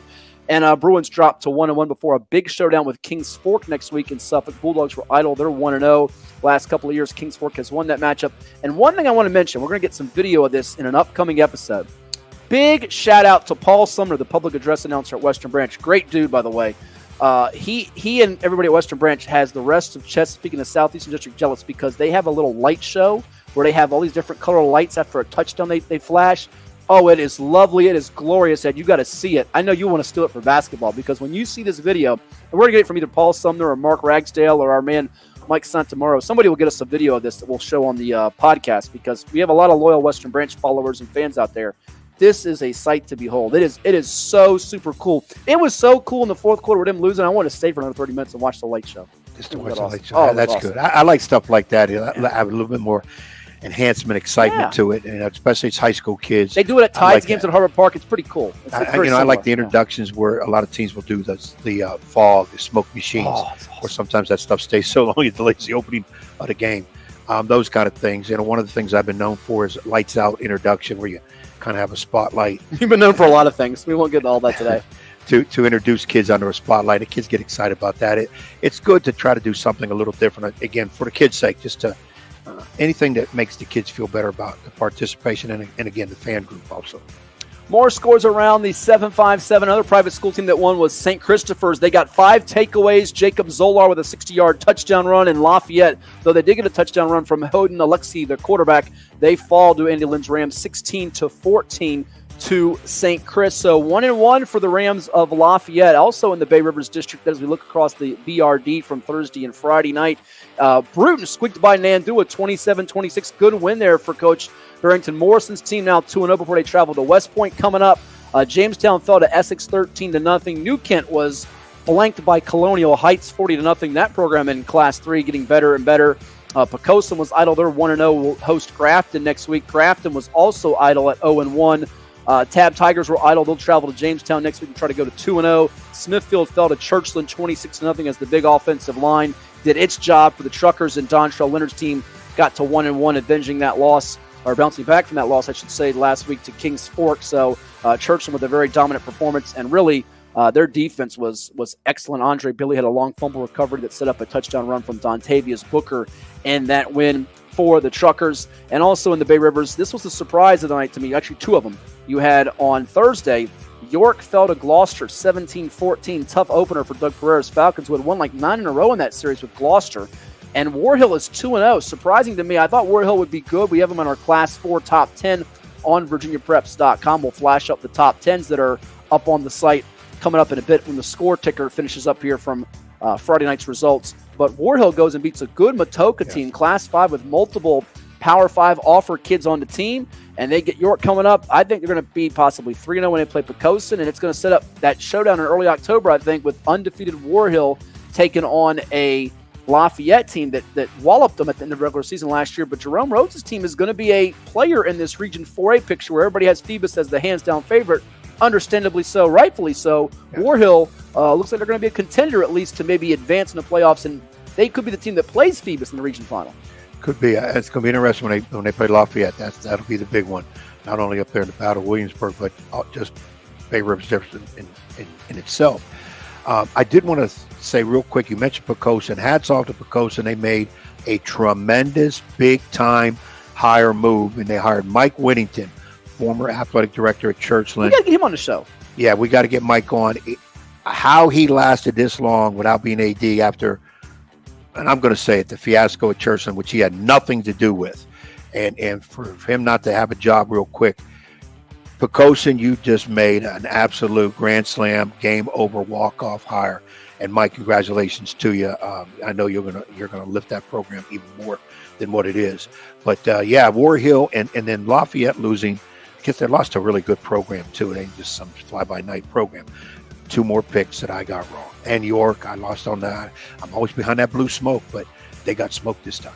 Let's get to the we mentioned blue smoke because it was a video years ago on Facebook where Doug Pereira flashed blue smoke going to his car. It's totally unlike him, but it's one of our favorite videos, and we'll have to get Doug on the show coming up Doug's tremendous. in future weeks. I want to give some shout-outs to people that are chiming in. Derek Fulgham, good buddy of ours out there in Packer Country. I'm filming the new show, Matt. Are you going to mention next week's game with Highland Springs and Maury? We are going to mention that coming up a little bit more in the show with our Hats Hits. Also, shout out to Kenny Harris, basketball coach. Come on, man. Over at Green Run, who says he's liking the new show as well. Wants to know, we're going to get a backdrop. We are going to work on having a backdrop.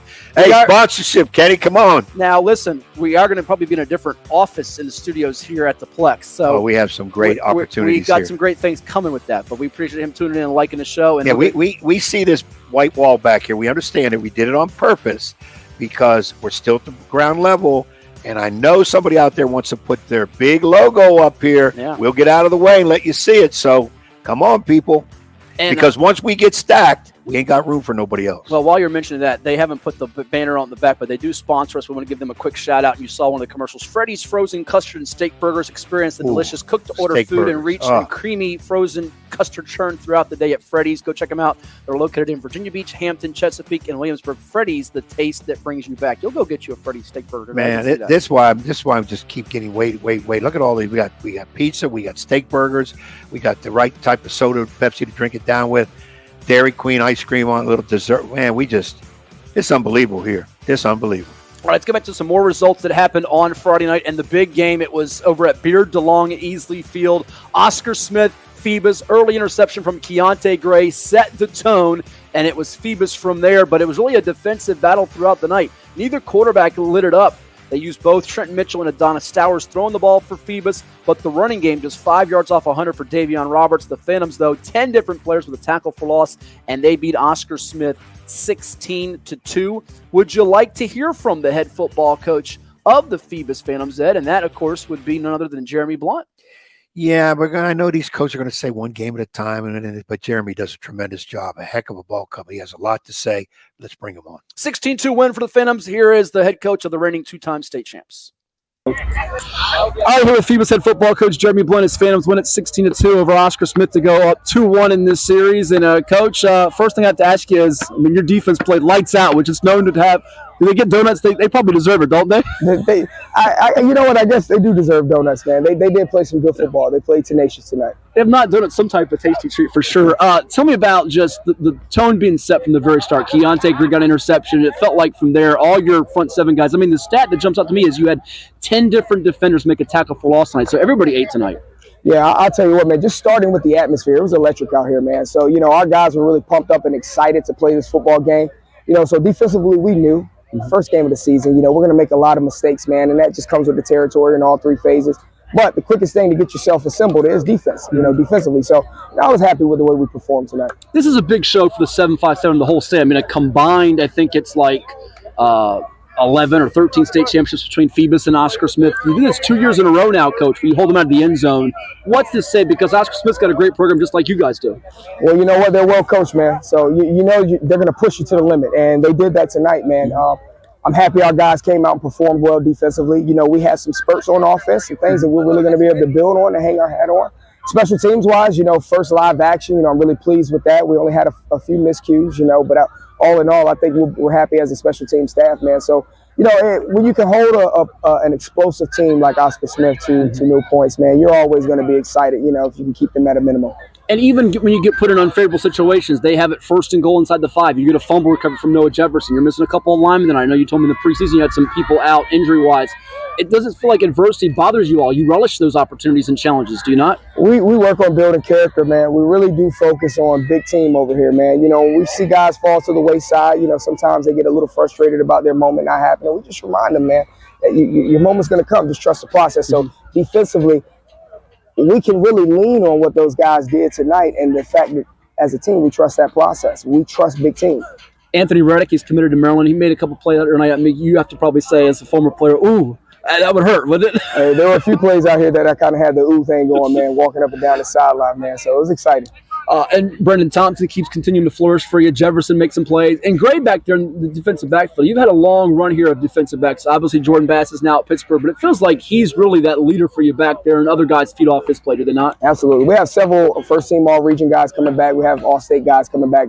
Defensive backfield with Ricardo and Keontae, and now you got guys like Noah and Trenton Mitchell, and also Isaac Lipkins. I mean, those guys come in, man, and we can just go. Najee Gay as well, stepping in for Xavier Rogers last year. He did an outstanding job as well. Our inside linebackers, man, those two guys are all-state kids, so we expect nothing any differently from those guys, Caleb Tillery and Brendan Thompson. And then our front stepping up, and, our anchors on the edge and guys playing inside and moving outside. I was excited to watch those guys play tonight. Come on, let you run. Obviously, the offense has some things to smooth out, especially in the passing game, but you have to like the fact both your quarterbacks, Trenton Mitchell and Adonis Stowers, converted third downs with their feet. And then Davion Robertson tonight ran for 95 yards, and he was very consistent for you on the ground. Yeah, man. I mean, we had a few miscues, man, that just better touch, a little bit more execution. We walk in the end zone in the air, not just what we were able to do on the ground. So I'm excited what I'm seeing. I know that we can build on that. We've been here before. So the good thing is we have two quality guys back there. Both are, Trent is electric. Adonis can do some things as well with the ball in the air. And then Trent's another guy that it doesn't matter where you put him. He's a playmaker. Lastly, 2 years in a row, you do it very workmanlike. Your kids aren't rah-rah celebratory. They know it's business-like. What do you take away here from game one as you get ready for the rest of your schedule, the PD, and the playoffs beyond that? We got a long ways to go. So first takeaway is, let's focus on cleaning up all of the small things. Let's see if we can nip that in the bud early, over the next 2 weeks and get ourselves prepared for this run. We're going to have a tough district play that's going to really challenge us this year, So our thing is, man, it's all respect, one opponent at a time, and let's continue to get better day by day. Thank you so much. Congrats on winning. Some sugary treats on your guys' future. Maybe next week. All right, so that's Jeremy Blunt. They deserve donuts, Ed, because late in the game, literally, it ended up being a safety with 4:05 to go. It's 16-0 Phoebus. They're inside the 10 instead of trying to punt it away and having it get blocked, be a touchdown, and then, Smith onside kick you, which, Chris Scott's been known to get onside kicks going back to his days at Ocean Lakes Catholic, even Oscar Smith. Big special teams guy. He did the Bill Belichick. He says, I'm going to try to – a nice little maneuver by Blunt. They didn't get the shutout, and the kids are mad about that. But you know what? If they don't get donuts, get them cheesecake, get them something. I'm sure Anthony Robinson, longtime Phantom assistant coach, we love A-Rob out there. He'll take care of them. We know A-Rob will take care of them for sure. But you take away more from this Phoebus performance or Oscar Smith? For me, and I'm sure we're going to differ on this, and this is, Phoebus did a wonderful job. I knew their defense was lights out coming in. To me, it's more concerns about Oscar Smith to not score a touchdown 2 years in a row. And I feel like, they'll still be a factor in the Southeastern District. They can still win 7-8 games. 9 might be tough. They can still get to the playoffs and advance, and they have a lot of underclassmen. And this was a really good team they played. But I felt like, I'll give Blunt credit for this. When Trent Mitchell wasn't moving enough the ball for them, they made a quick switch to Adonis Stowers. He gets a third down conversion with his legs at quarterback. And they went back to Mitchell. He didn't lose faith in him. And he got a nice conversion with his legs. I was waiting for Oscar Smith to do something, try to shake it up offensively. Maybe put the freshman in there, Lonnie Andrews, who's going to be special. His dad was a heck of a running back in the day. And that's nothing against Jamar Wright, who was completing a high number of his passes. The problem was they were less than 5 yards per completion. It felt like Oscar Smith was just too limited to just running the ball. There was not enough imagination, creativity, explosiveness, which we've come to know over the years, even under Chris Scott, before him with, Bill D, Scott Johnson, and Rich Morgan back in the day.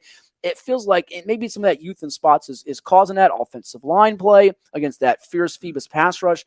But I just felt like I was waiting for something. And when I'm looking at Highland Springs and Manchester scoring in the high 30s and 40s, Thomas Dale, I just wonder if Smith's going to be able to score enough points, which we've never really said for them in maybe 20, 25 years now when you do this. And I know Phoebus's defense is on a different level, but I took away more of just some questions about how Oscar Smith is going to generate yards and points.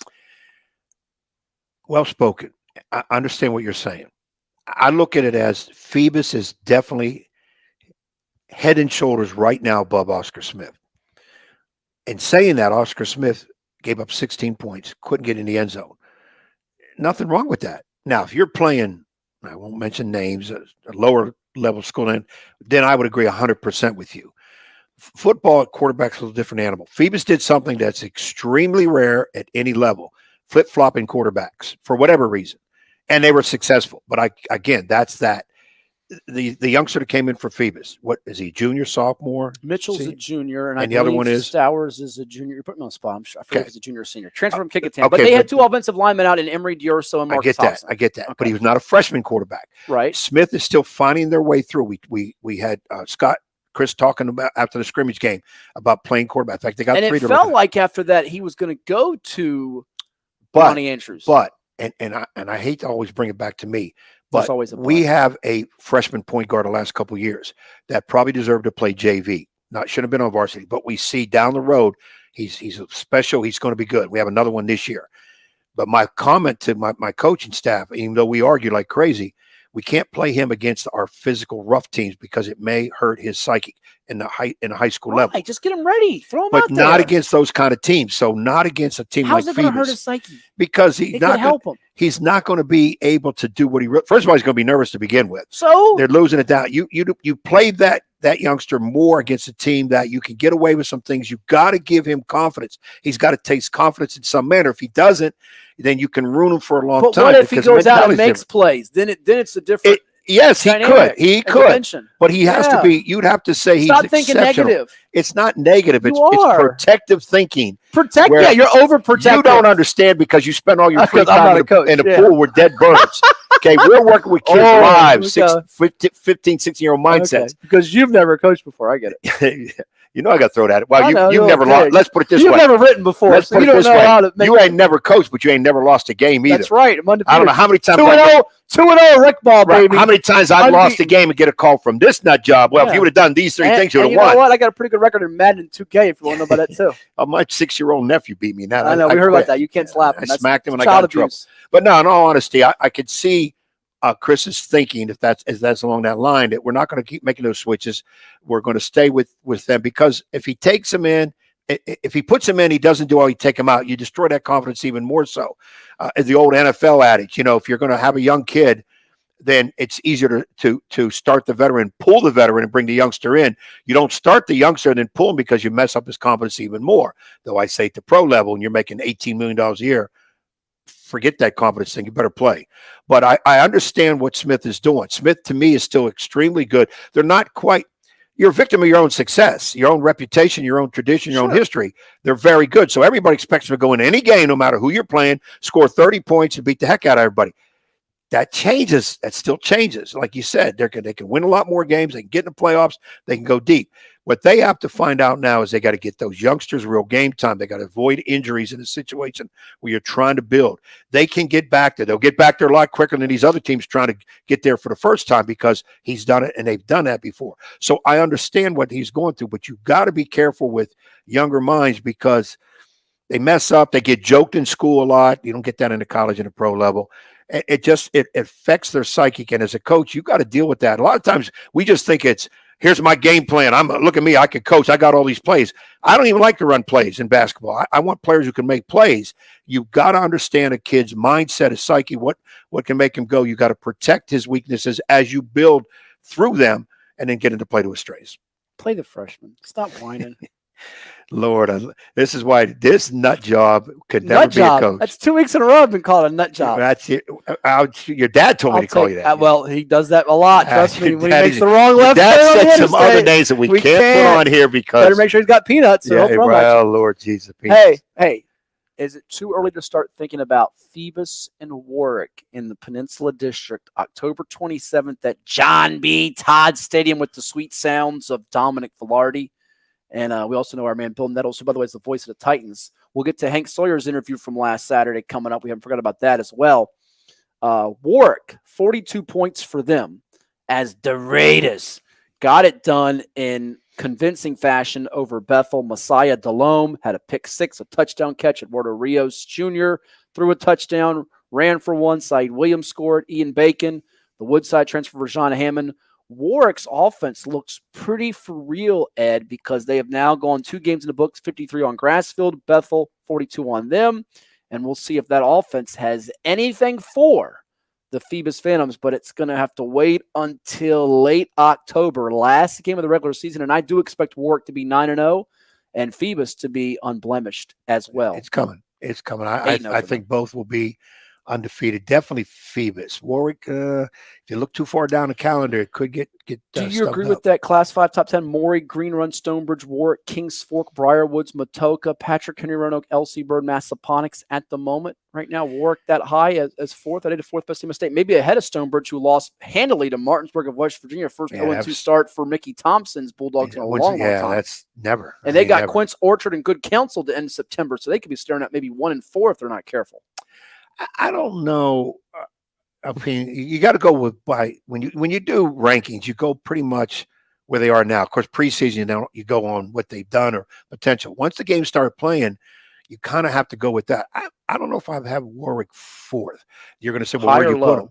I would probably go a little bit lower, but then again, who do you bring up into that situation? Yeah, who do you bring up? You're knocking the Raiders. You got to be careful about going up. For instance, Lafayette. Better than the Vegas Raiders right now. I can say that. Lafayette, who is very good, has a loss. So people say, oh, you can't rank them at top because you got all these undefeated teams. But look who private school. Yeah, look who they lost to. They lost to a really, really good team. So you can't do that. But I don't want the Warwick Red Raiders being mad at me. I just think I'd rate. That was the Suffolk High Red Raiders. Back to your 1980s flashback there. Ben Moore and I used to have that back and forth where he would call his team the Raiders and the Red Raiders. I'd say, no, that was me. We get it all mixed up. And then when we play, we found out who was the real Warrior team. But had a flashback to the 80s, ladies and gents. Next, he's going to be talking about reruns of Cheers and Night Court and Sanford and Son, like me. Or the Honeymooners. Oh, that's going back to the 50s, 60s. That's black and white team. To the moon, Alice, to the moon. Bang, zoom, which I'd like to do to this guy every once in a while. Before we go to break, we got to hear from the head football coach of the Titans who got themselves a win last Saturday, and we're talking about none other than Lake Taylor's Herman B. Sawyer. Hank Sawyer, big win over Camden of New Jersey. Here's what he had to say after the win. All right, with the Lake Taylor head football coach Hank Sawyer on his birthday, 37-18 win over Camden of New Jersey. Coach, that's been a trying month and a half for you here, losing your mom and also your longtime assistant coach and good friend Theo Ford. But had to be proud of how the guys performed today in this heat against a good team. Yes, that's what I do. And, the word of God say, be still and know that I am God. And he's rescued me, and I thank him for rescuing me. The kids, it was tough. They got a good team, and it was hot for both teams, but we're fortunate to come out on top. We're going to try to get in a little bit of shape. The last 2 weeks, I've missed 5 practices, and I don't think I've missed 5 practices in 40 years of coaching, but my mom, she's my queen. I just miss her so much, and today I just couldn't shake her voice. I guess because it was my birthday, I just couldn't shake it. But the players and coaches and family have supported me, and I'm feeling pretty good right now. And your team held the TK Ford for Coach Ford as well. Yes. Was your mom looking on that first play from scrimmage, 38 yards of the house? Yeah. How wild was that? My mom was looking at Coach Ford. Yeah, we put some patches on our shirt so we be reminded of Coach Ford. Every time it was a kickoff, a kick return, or whatever, or the backs messed up, we were thinking about him and saying, man, where's Coach Ford? But he's in heaven now. Hopefully him and my mom is making an intercessory that I may get there one day. A lot of players up there for you, from Freeman to Drew Rogers to Clark to Moss, Elijah Washington. But I tell you what, Roy Northley up front, he was a disruptive force. Talk about him a little bit. They were double teaming him, and he was getting frustrated. I say, they're going to double team a good player. The other guys you got in the game with your fars, you got to just show them what to do when they double team you. And but he just made some plays. Those interceptions were great, but every time it was Roy Northley who had hit the ball. Yeah, another guy stepped up for you was Shahid Battle with 2 interceptions, playing some wide receiver. He was a guy you highlighted in the summer could be a breakout player. Yes, he played for me 2 years ago now. He set out last year, and he's back. And he's ready to roll, On the field, in terms of your execution performance, what's the thing you're most pleased about here? I know you look at the film and dissect things a little more, but what are you most happy about as far as your defense? Because we fell out on a couple long passes, but other than that, we played great defense. We got to the passer. They had some really good offensive linemen. You saw them; they were really big and they skilled, and they're picking them in the top 3 in their division, in their state division in New Jersey. So, and they came down here with 3 busloads of players and coaches. So, we knew it was a serious matter.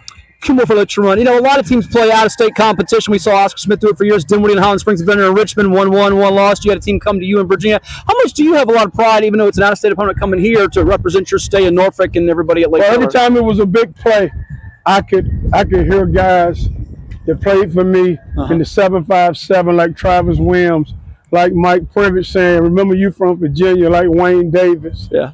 Saying, guys, y'all from Virginia. And so what is his name? P.L. Roster. So they all kept coming to mind every time it was a big play. They're saying, Coach, we from Virginia. I even said it on a couple of timeouts, guys. They're from New Jersey. We got to represent the 757, because 757 is known nationwide. For sure. Absolutely. You did a great job with that. Lastly, you'll get a bye week to rest up, and I know you catch your breath a little bit before Hopewell coming up. And I know it's been a couple of trying weeks here, a couple of trying months, and this group going to be pretty special, can it not? Yeah. Oh, yeah. It could be. It could if they just keep working and all, and doing what we asked them to do. Hopewell's a tough opponent and all, and we'll try to get ready for them. Some things that we've missed between Coach Ford and my mother, we missed at practice. I got to go back and get them. I didn't sleep real good last night because I know I didn't have them as prepared as I needed to be. And although, my mother comes first and she would have said, those players need you, but the kids rallied around me, the coaches rallied around me, and they all did a phenomenal job, all my assistant coaches. We'll be giving you our prayers. A lot of people are not just Titans fans, but also fans of Hank Sawyer. Thank you so much. All the best. Congrats. Enjoy your birthday. Well, thank you, man. I appreciate that. So that was Lake Taylor head football coach Hank Sawyer, his team winning its season opener last Saturday in the heat. It was a hot one out there at Lake Taylor High School, 37-18 over Camden of New Jersey, who had trouble completing a lot of passes. They did get a couple of big gainers, but as far as the efficiency go, the Titans were all over them. 6 takeaways on the day, got the good ground game going, and a mixture of different players catching the football for him. Elijah Moss, Washington, the Syracuse commit from Jameer Sporty Freeman. And Ed, you've gone through in a different way what Hank Sawyer's going through, losing his mother. Gloria Johnson just passed away here in the past month. Also lost his good friend and longtime assistant coach in Theo Ford. Sort of try to put into words what he's dealing with, and when it happens during a season or right before a season. In his case, yours was, I think, in the middle of your season after you played Indian River. How do you cope with that, and what's it take to keep the focus and the kids not distracted by what's going on around you? It is a distraction. It's a tough feeling. It's ironic. His mom was named Gloria, so was mine. And I lost her a couple days before Christmas. And I remember missing some games over Christmas break and missing some practices to get my mind straight as I spent some time with my family up there. And it never was. It's now going on 5 years. And I swear to God, it's like 5 days, 5 weeks. It just never gets out of your mindset. It's just a different style grieving. You can't stay in that grieving process the whole time. You just can't do it.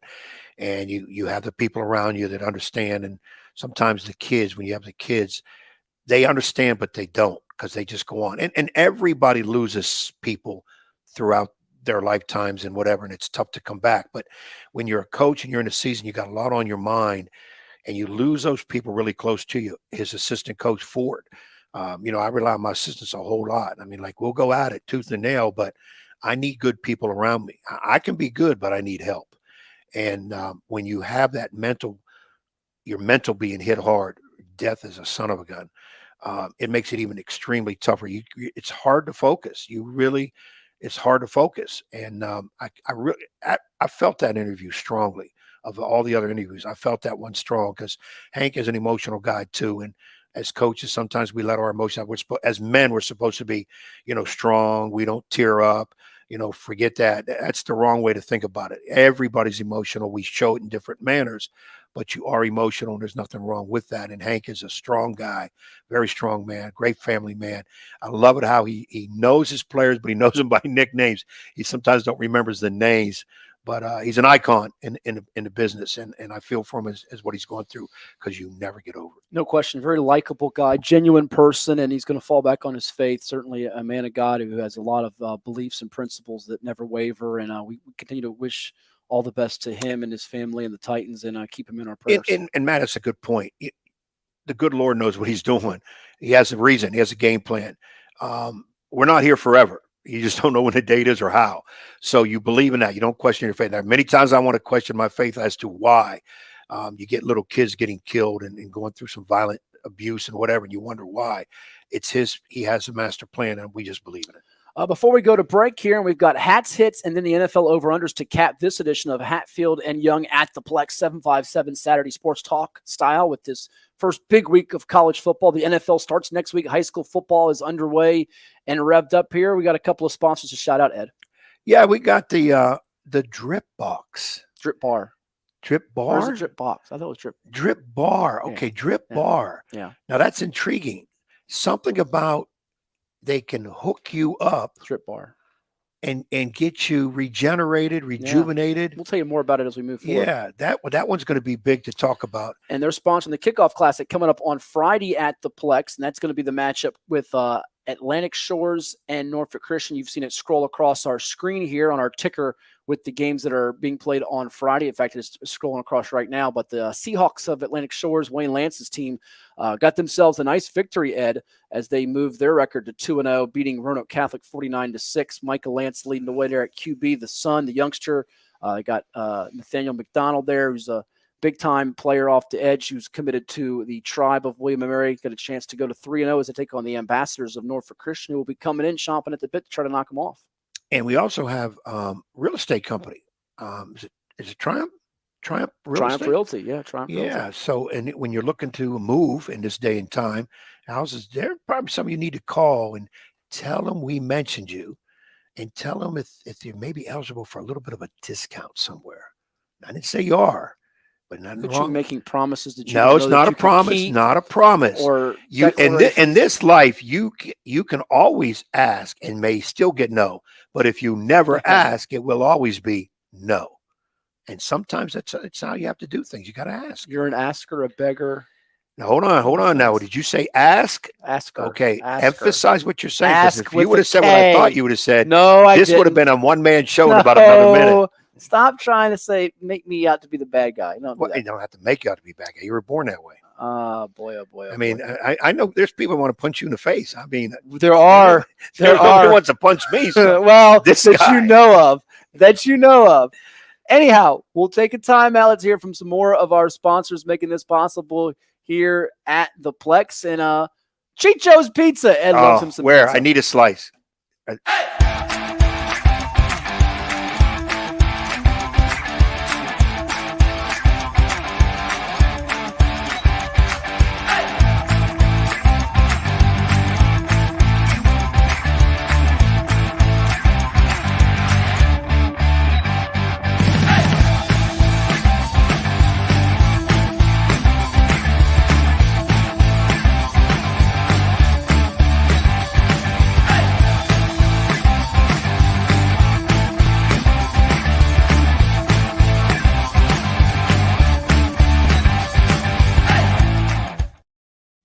Well, it's everybody's favorite time of year again. Time to prepare to make your annual donation to that infernal revenue service. So get off your W-2 and call John Maynard at John's Tax Service. 455-6763. Wait, hold up. DQ put fries and onion rings in a chicken strip basket? I mean, you got fries and onion rings together. Is this for real? Oh, yeah, it just got really real. DQ, happy tastes good.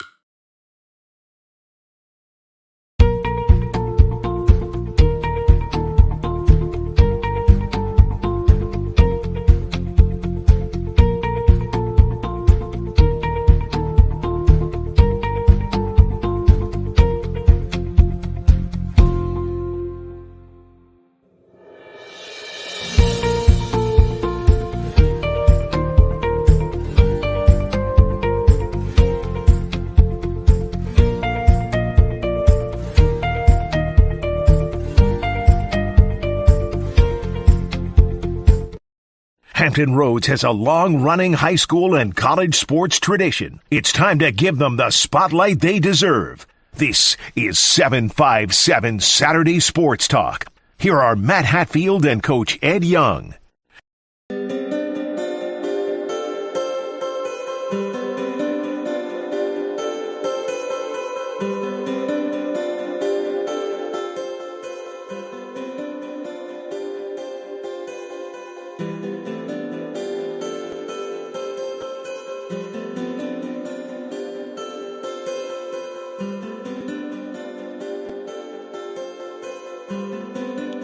All right, we're back here, Hatfield and Young at the Plex, 757 Saturday Sports Talk. It is our final segment for today. And Ed, are you ready to go through the Hats hits that we love to highlight what happened, my quick takeaways? I did a little Instagram video reels that I did last night, and I have 5 big takeaways from what took place on a Friday night in high school football action, actually Thursday too, because we had a kind of sort of a double dip of games, and we can react to those, and you can say if I'm right, wrong, what happened. You mention them, and then I'll react. Okay. Number 1, Patrick Henry Roanoke conquered one Seminole District Power in Brookfield 58-25 last week and beat another in EC Glass 31-21 on Friday night. A lot of playmakers on offense. Notre Dame commit leads the defense in Bodie Cahoon. He's a multi-sport standout in lacrosse and football, looking like the top dog, woof, woof, in Region 5C, and they're for real. For real? For real. I'm not going to dispute it. I mean, they're putting points on the board. Now, you got a Notre Dame commit. That's enough for me. Everybody knows Notre Dame is my college team. So anybody that's smart enough to go to Notre Dame has got to be from good stock. You're so biased. I am biased to my Fighting Irish. The greatest Fighting Irish. Did you graduate from there? No. It's I claim they're the greatest tradition in college football over everybody. More Heisman winners, national championships, all that stuff. Notre Dame, look it up. Now, I know lately it's not all that, but then again, they don't cheat as much as everybody else does. Oh, here you go. Well, excuse me, legal cheating now. Hey, they do have some offensive components, like you said. Joey Beasley at quarterback, Chuck Webb running the ball, and they lost one of their big playmakers that graduated in Carmelo Taylor to Penn State. So watch out. And by the way, college football playoff, my quick 4 before we get to the hits number 2. Hatfield's Final 4 right now. We'll give it to you right here and now, ladies and gents. Georgia, good, who will have a chance to three-peat. Clemson have the ACC. Ooh. Southern Cal with the reigning Heisman winner and Caleb Williams. That defense scares the Dickens out of me. Not the Charles Dickens, but scares the Dickens out of me. And number 4, though I cannot stand James Franklin as a coach, they have a 7.57 guy in Keandre Lambert at wide receiver. I'm going Penn State, 3-way tie with Michigan, Ohio State, and they'll get the tiebreaker, Nittany Lions. That's the Final 4. Mm-hmm. You got to put in Ohio State in there somewhere. So what's your 4? I'm going to go with Georgia. Okay. Ohio State. Go with Ohio State. Who's your other 2? You going Clemson, Bama? Who you going? I think Bama makes it back in. And then my 4th would be Florida State, Clemson, Notre Dame. You are biased. Take your Irish. No, hey, it's how biased I am. No, it's how biased I am. I love them to death, but they're not Final 4. Oh, come on. You've just been singing their praises. Southern Cal. All right. Not totally different than mine. Number 2 on the Hats hits takeaways. Here we go. Some very good quarterbacks across Northern Virginia and at the Class 4 level. Tommy Peed from Tuscarora is certainly up there after accounting for 6 touchdowns, 4 rushing, and a convincing win over Independence. They beat Heritage of Leesburg 9-0 last week. And Tuscarora, remember, they've lost a couple of state championships. One to Lake Taylor not too long ago. They lost one to Highland Springs when Mike Burnett was the coach. Jared Toller's in his second year. He got thrust into an interim role last year. They lost in the first round of the playoffs, 9-1 season. But Class 4, we're not talking enough about Tuscarora, Ed, as we go back to our Class 4 top 10 that we showed you earlier here, as it is up on the screen here. Dinwiddie and Phoebus and Varina and EC Glass and Salem are part of your top 5. Then it's King George, War Hill, Tuscarora. Maybe 8 is too low for the Huskies. I don't know. I would leave them right where they're at right now, but you're right. We don't talk enough about them. It's not a 7.57 team, but they got a left tackle going to Florida and Fletcher Westfall. He's 6'8", and you can't have him for basketball. He's not coming to play for you. Well, you can play football there and then come over basketball and then go back for track or whatever, throw the discus, the javelin or whatever. Oh, they don't do javelin in high school. They don't do javelin, no. I don't know where you're going with all that. Yeah, David Anderson, by the way, was phenomenal at that with Kickingham last year. He played football defensive lineman out at Duke. He set some records with that, with the track, and then he used to play basketball. So, well, Tuscarora, we'll be talking more about them coming up. We'll just make it simple. Okay, you ready for number 3 on the list here? Let's do it. 3 comes after 2. If you would have went to class when you're in high school, you'd understand that. But that's another story. I'm glad that you figured that out. By the way, it's Essex's 3 in our Class 1 top 10 behind Grayson County number 2. After Sussex Central fell to Essex, Essex moved up. Here is number 3. All right. If there's a better defense in Virginia than Phoebus, I haven't seen it yet. To hold Oscar Smith under 100 total yards and out of the end zone in 2 straight meetings a week after they had 39 points at Hermitage is superb work. Hashtag everybody eats with 3 donuts. Give them 3 chocolate donuts. That's what I say. What do you say? I'd say you're going to give them a lot of donuts. You better work them like crazy during the week to get that donuts back out of them. if there's a better defense, we're not doing our homework enough to find out who it is because Phoebus is there. That's what they're known for. In the past, Lansdowne's pretty good defense in that too. But my thing is, I would put Phoebus up there. And again, if somebody out there better, come on, you got comments, tell us. We'll investigate. We'll see. But you better be able to put points on the board against Phoebus because they're not going to give it to you. You're not investigating anything. But I'm going to investigate. I got sources. I've got people out there that are working for me. Yeah, remember now, I can't say this loud, but I am Italian. And I have an uncle. Got some suits. I got an uncle who lives in Georgia. Okay. And he said, anytime I got an issue, call him. We make one call, and things will be taken care of. Right, so nice to know you got to keep on your toes. I'm not gonna make you mad. You can be replaced. Real quick before we get to number 4, how many shutouts will Phoebus have this year? They got Woodside next, Heritage, Bethel, Hampton, Kickingham, Gloucester, Menchville, Warwick, Denby. I'm going to say 6 regular season shutouts. I was going to say 5. I'll stay with 5. Okay. And the loser buys. You say winner buys the other one donuts. How about that? No, I don't want donuts. I want more. You want some Chicho's pizza? Or Freddy's steak burgers? What do you want? Man, pizza's a drug for me. Don't say that. Well, I mean, in a good way now. Not all drugs are bad. We take drugs from the right way, medicine. Come on now. Here's number 4 on the Hats Hit Takeaways. Let's throw some love to Clark County. Our man Mo Murphy from Clark County Sports. We love him. Used to cover that Washington football team, pro up there. He does a lot of good stuff up there. So check out his page. Notching a really solid win, 34-6 over King William, a team just 2 seasons removed from the Class 2 crown as King William, by the way. They beat Stuart Strath in their opener. Remember, team puts points on the board. Yeah, Damon Claiborne's now playing running back at Wake Forest in the ACC. Steady run game plus a veteran O-line winning formula for Casey Childs' crew out of Berryville. It's making noise. Clark County could be a team that's a little too low in the Class 2 top 10 as we look at that again right now. And again, as you see this scroll, YouTube channel, Virginia Beach Sportsplex, drop us an email at hatfieldsports@gmail.com. You got any questions? Class 2 top 10's got Graham, the defending state champs, the G-Men, then Radford, Central, Woodstock, Riverheads, Appomattox, Poquoson, Union, Glenver. Clark County was 9. They beat King William, who was 10. I think King William drops out, and Clark County, they need some teams to lose, but they're going to be a team that's a factor in this thing before it's all said and done. I might move them up 2. To 2? I'm sorry.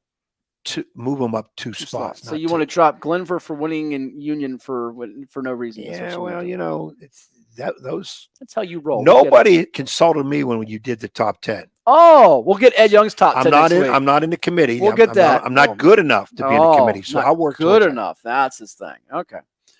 You ready for the last one? You are, because you want to make some NFL over-under picks. I know you do. Here we go.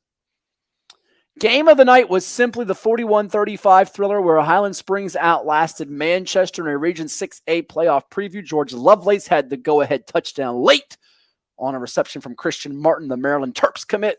That's back-to-back wins by 6 for the Springers. It sets up perhaps game of the year on 9/8/2023 in Norfolk at Powhatan Field with HSHS at Maury, who handled Wise 34-14 in a rematch of last year's Class 5 state championship at Old Dominion. They won't play the Class 5 state championship this year at Old Dominion for 2 reasons. 1, because of the games at UVA, and 2, because the Springers are now in Class 6. Commodores in Class 5. And by the way, as some scores continue to scroll across at the bottom, Springers winning 41-35. Highland Springs is number 2 just behind Freedom, who beat Verona 35-27 on Thursday night. They got up 27-0, let the foot off the gas, and Verona came roaring back, had a chance to tie that thing up, sort of similar to what Manchester did to Highland Springs. And Maury's number 1 in Class 5. This is going to be a heck of a game. And earlier, one of our comments was from Dante Hall Boxing Talk on our YouTube channel. Maury going to beat Highland Springs, he says, and I don't disagree with that. I think Maury is going to beat Highland Springs in a classic on Friday night. That's my gut reaction. Now, if the Springers win, and I never doubt Lauren Johnson, it will not surprise me, but I think I give Maury the slight upper hand, 51% in the MPI, the Matthew Points Index, to 49% for the Springers, the MPI. That's like the BPI for ESPN. That's pretty good. That's good. You come up with that. Or I could go MPH for miles per hour. You like that? Well, I ain't going a whole lot of miles per hour. What's the EVY say? That's the Edward Vincent Young. EVY looks into this. Being here, I would definitely give more the edge, but Highland Springs, doesn't matter where they play. You didn't go play in Japan. It does not really matter with that. Japan? Well, yeah. How would they go play in Japan? Well, they got high schools out there in Japan. They got football helmets, I think. You're going to play Tokyo Prep? Tokyo Prep or okay. what's the other one out there? Be careful. Just stop while you're ahead, please. Before we had it at the tip of my tongue and you just made me miss it. Don't do it right now. Great name for a high school. I'm sure. Might be my next coaching job. Because if I keep messing up here, I might be my next to coaching Japan job. For sure. But you like the Springer. I mean, the Commodores. Or do you like the Springers? Who do you like? No, I'm gonna go with Commodores. I'm gonna stay local on this one, probably because it's here. What really gets me mad is when you made the comment, we lost the state playoffs for the next 2 years because we got out. We didn't lose it. Well, 757, which now means that we have to go to Charlottesville to watch games. But those people up there, I had to come down here to see us. So now they're happy, and now we're unhappy. So get over it. We'll get over it. Stop whining. All righty. Are you ready? Freddie, like Freddy's steak burgers, which we love. Are you ready, Eddie or Freddie, for what's coming up next? As you see it on the screen, our NFL over-under picks. We got to fire up the football. It's funny because I've won this much. It's never been mentioned.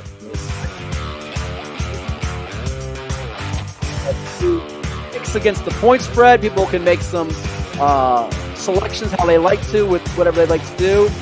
Do so responsibly at your leisure for entertainment purposes only. But here we go. NFL over-unders. We're going to keep a running tally of these. It's being recorded for posterity. Isn't that what our man, the late, great Sarah Siski said, posterity? Nobody say something like that. All right. We'll go in alphabetical order if that's cool with you. You ready for that? Alphabetical order makes it because we want to start with somewhat easier. First to last, the best team, which begins with A, and that's the Arizona Cardinals, whose over/under is 4.5. And I'm not sure who's playing quarterback because it's not Kyler Murray or Colt McCoy, and Larry Fitzgerald's not catching passes, and it feels like the tanking has already begun for the Cards, who open up with the Commanders of Washington next Sunday. 4.5. I'm not sure they get to 5 or 6 wins. I'm not sure they get to 4 wins. 3 wins might even be an accomplishment. I'm going under, sadly, for the team I root for from the desert with the new head football coach. Coach Gannon's got his work cut out for him. So we have no clue who their quarterback is. If you really want to know who the Cardinals quarterback is technically, right now it's Joshua Dobbs over Clayton Tune. Josh Dobbs was just picked up. He's not played for them before. Right, he's been around back up the last few years. He has. He's not an NFL primetime starter. They're in trouble. I'm jumping on the board with you. Jonathan Gannon going to make it past this year? They're going to go under 4. You're going under. Is Jonathan Gannon going to make it past this year? That was the question I just asked. Yes. He will. Okay, that's good to know. Next up on the over-unders as we go in alphabetical order, that means A to A, and that's the Atlanta Falcons with ODU legend Taylor Heineke waiting in the wings if Desmond Ridder falters, and I think he might. And Heineke could end up being the guy, and he could lead them to the NFC South divisional title because that division is just terrible, or as Charles Barkley says, terrible. Ed, what do you think about the total of 8.5 for the Falcons? Remember, it's a 17-game season now, not a 16-game season. So it means if you say over, that means you got them going at least 9-8, probably winning the division or having a chance to compete and contend for it, because that division might be won at 8-9 or 9-8. And I 8.5. I still think New Orleans is the team to beat in that. Okay, so then you're probably leaning towards unders, Mike. Yeah, if it was 7.5, I think it could be an 8. Okay, but it's 8.5, so I'm going to say under. Prudent thinking, and you can use some schedules to help out with this, which I can pull up for you as we do this here. I'm going to actually go over. I think they just get to 9 barely, because I think they'll beat the Bucs twice, may beat the Panthers twice. They got them in week 1 to start, which is a very pivotal game, obviously. So I'm going to go with over for this one. We go to the next one, and that's B for Baltimore, the Ravens. Favorite team of our man A.J. Risser out there, by the way. 9.5 for the Ravens. Over, under, I'll go first for them. I think they win this division. Burrow's a little banged up. I like the Ravens having a big year with Lamar Jackson. I think the defense will get back to maybe not the Ray Lewis, Ed Reed. Haloti, not a defense of years past, but I think it'll be one of the better defenses in the AFC. They'll run the ball effectively. Harbaugh's a good coach. I think they've been beat up a little bit injury-wise. Offensive line, too. I think they'll stay a little healthier. Good performance in week 1 with Houston coming up. I think they get to 10, 11 wins. I'll take the over. I'm going over. All right. Without getting all involved in it. Over. Jackson's got to stay healthy. But if he isn't, that defense, I think, is still strong enough. I'll go with the Bills. Yeah. Nobody circles the wagons like the Buffalo Bills, as Chris Berman likes to say or has said in the past. Their over-under total is 10.5, Ed, for the Bills. I've loved this team to win the Super Bowl the last couple of years. They've let me down. I don't know if they're going to do it this year. The division's tougher with the Jets' emergence. Miami Dolphins, should they stay healthy with that explosiveness with Waddle and Tyreek Hill, who was here, by the way, at the PLEX in the summertime, catching passes from Tua Tagovailoa, who they have to keep upright, not concussed. And even New England can be pesky at times. I'm going to say, you know what? Give me 10.5. It's a lot. I'm going to surprise you and say they go 10-7 and take the under on the Bills, which is a bold, daring, surprising move probably to many out there, because I'm suspecting you've got them going over and winning the division with 11 or 12 wins. Win the division, 11 wins, absolutely. Okay, book it, guarantee? Guarantee. All right, you heard from him, or he's going to buy everybody a bunch of Chicho's pizzas or donuts. We got to get a donut. Yeah, we can't stop saying donuts, because no donut places is sponsoring yet. Carolina Panthers. Bryce Young, the Alabama kid, quarterback, first overall pick.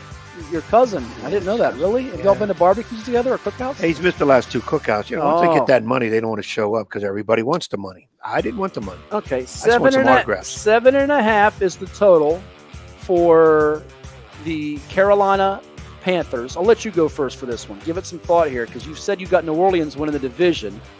When you look at their schedule, I'd be glad to break it down for you. Let's just look at it quickly in the division itself. I mean, the conference division. They're going to beat.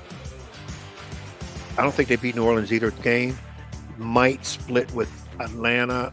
They're at Seattle, at Miami, at Detroit, at Tennessee. Their home games out of the division. You got the Vikings, you got the Texans, the Colts, the Cowboys, the Packers. They also are at Jacksonville, by the way, and they're at the Bears. It's going to be tricky.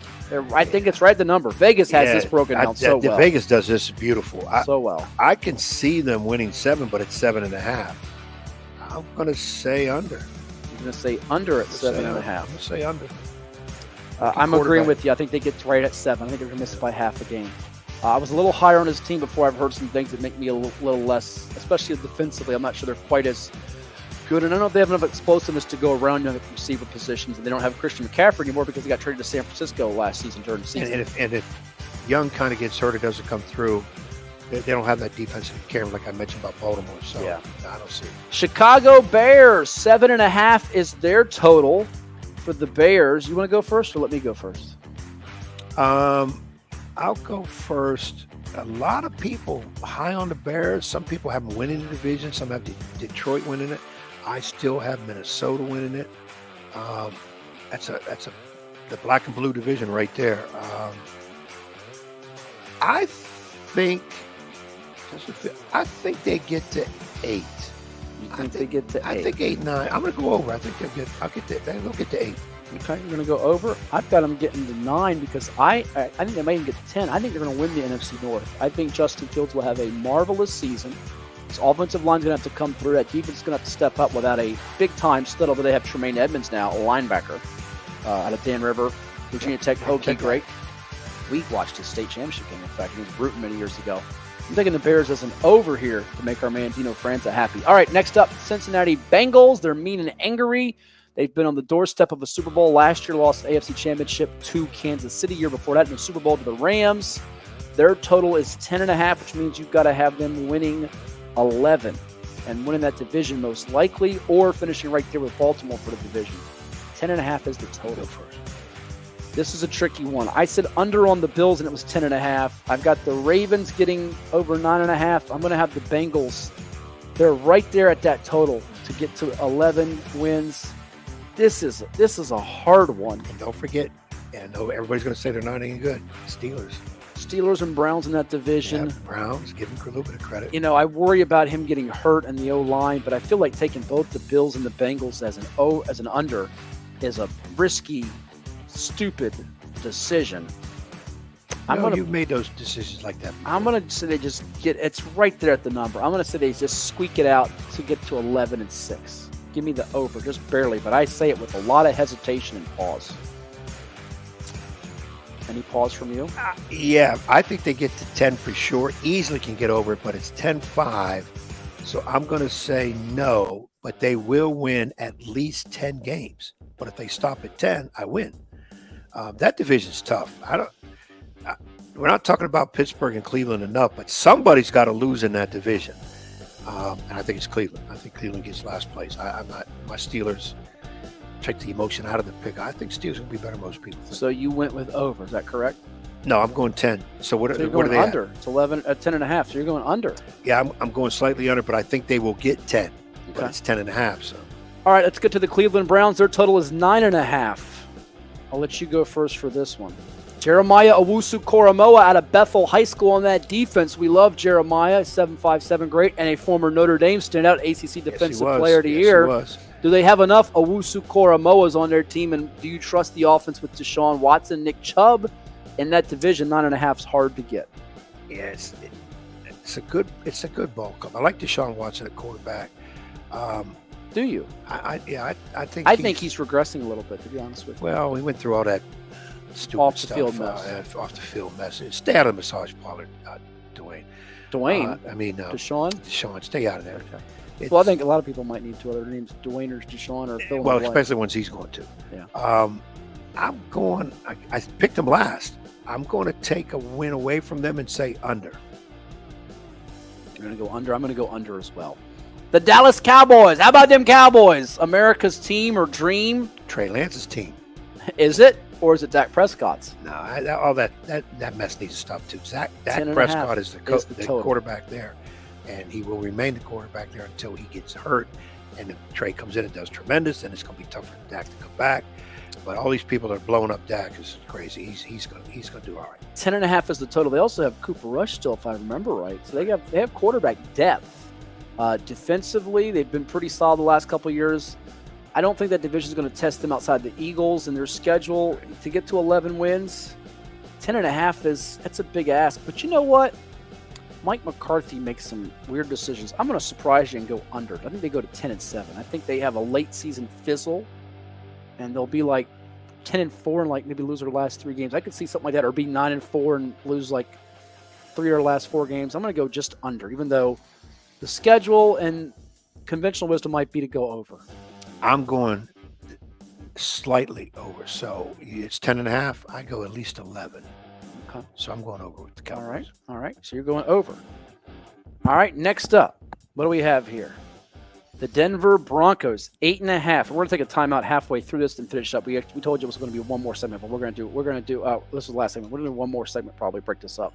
Since we don't want to go 32 straight teams. No, we'll do Denver and Detroit, and then we'll take a break. Give some of our sponsors a love. Well, we're going to get to halfway. We're going to get to 16, rather. Okay. I'm producing this thing right now. Okay, you're in charge. Until you kick me out of the power chair. Right now, you're in the psychic chair. You make way more than I do. Your contract I don't make way more. You have guaranteed money. I don't. Hey, we got some more comments. A fat coach says, now I don't have to sit in my car. So we thank him. And Stuff Coaches says, now I don't have to sit in my car. Listen, love it, guys. Sounds great. So we thank him for interacting with us. Hold on. The guy's name is Fat Coach? No, that's what his I guess, handle is. I don't think he's a fat coach. Maybe, I don't think he's calling you a fat coach. No, anyway, we appreciate you. We love you all out there. We don't want to call any coaches fat. Because but that's what the handle says. I'm just reading what it says on the screen. I know what you read it. Well, I'm telling the guy to change his name. Just change the nickname. Oh, they want to tell you to change your name, too. Denver Broncos, you're getting sidetracked and off topic here. Under. Denver. No chance. I can't say the word sucks. Denver is really good. Don't say that. We have a lot of Broncos lovers out there. They don't stink. And they got Sean Payton, who's a good coach. Just zip it, Sean. He's good, but I don't like what he did. He was right. Yeah. He was right, but he shouldn't have done it. He's done it the wrong way. Sometimes you say I'm putting things. karma on Payton. You don't do that in a coaching fraternity. Yeah, we got knuckleheads that don't deserve being coaches, but you don't call them out in public. 100%. So... 100%. Well, I got to take that back. There's some guys I would. Yeah, you've done that. Yeah, Sean Payton was right, but he was wrong. He shouldn't have said what he said about Nathaniel Hackett. And a lot of times, coaches like him and coaches that I know do that quite often. And sometimes they should just. You don't attack another coach's. No, don't do that. Personally, or how he runs his program. Do it subliminally, like other coaches do. Right, subliminally, and they'll get the message. Yeah, if you run your program. the way you run your program, just because it's not what you would do doesn't mean that coach is wrong. Absolutely. It's how you go about. Like, I've always been a knock on coaches who go around and actively, forcefully, truthfully recruit. Don't tell me it doesn't happen. It does. I don't do that. Would I want the kid to come to me if they're good? Absolutely I would.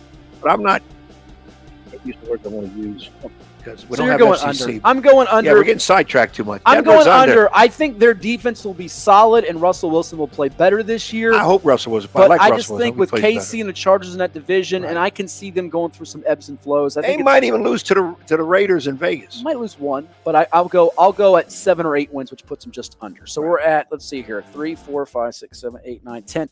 6 more teams, and we take a break. 6 more. All right, Let's roll. Come on, fat man down the hill. Let's roll. All right, or fat guy watching. Detroit Lions 9.5. A lot of love for the Lions this year, Ed. They still have your guy on the coaching staff. Is he still there, Alan Williams? No, Alan. Where's Alan now? No, Alan's with. You don't even know what team he's with. Oh my God, the Bears. Is he with the defensive Bears? coordinator for the Bears? Yes. I thought he was with the Lions. He's with the Bears. You're right. Okay. No, he's with the Tigers. Right. Lions, Bears. No, he's with the Bears. You're right. I just Googled it to make sure.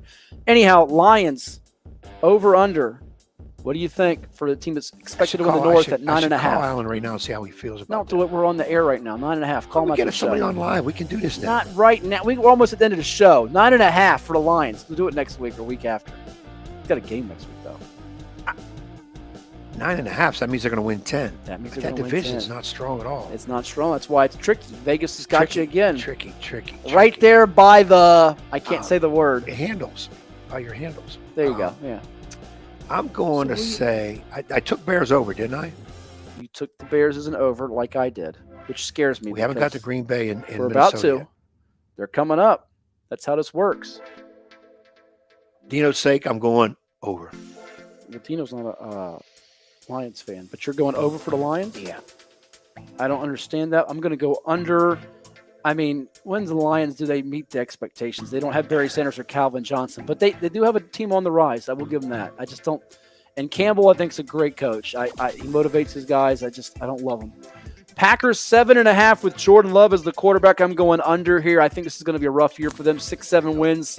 Tops for me is 8, which would put them just over. Their defense could be sneaky good, but I don't think they have enough weaponry around Jordan Love. That's why Aaron Rodgers wanted out. They don't have enough playmakers weaponry, which is why I'm going under. And they lost some other guys besides Aaron Rodgers because he took, I think, half the receiving core out. Yeah, that's why I just said weaponry playmakers. Hey, I'm going to go under. Okay, Houston Texans.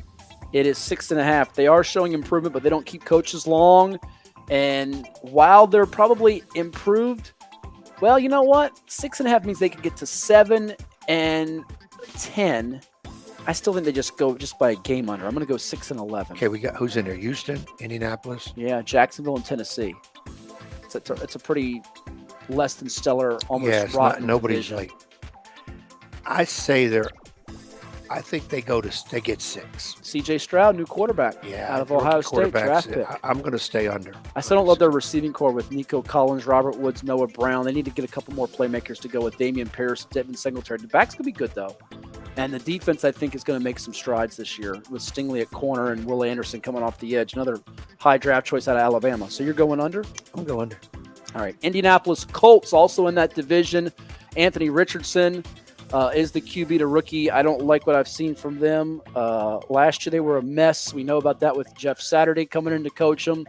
The awful beat that a lot of people had when they had a 30-plus point lead against the Minnesota Vikings. We don't want to go into that right now because it'll get me riled up, People mad. almost lost their life in that game. 6.5 is the total. 6.5 is the total. You going over or under? I'm going under. As in way, I think they might be 4-13. Sorry, Will Garlick, our good Colts fan and friend out there. I'm hesitantly going to say under, but I think they get to 6. Okay, well that would put them just under.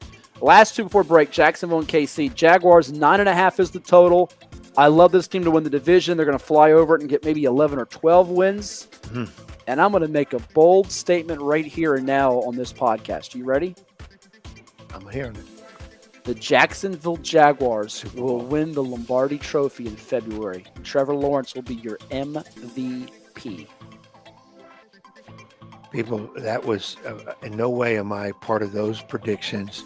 Those are exclusively the opinions and whatever of his name. Whatever the ticker always says is strictly him. Jacksonville will not even. They'll go to Super Bowl if they buy tickets.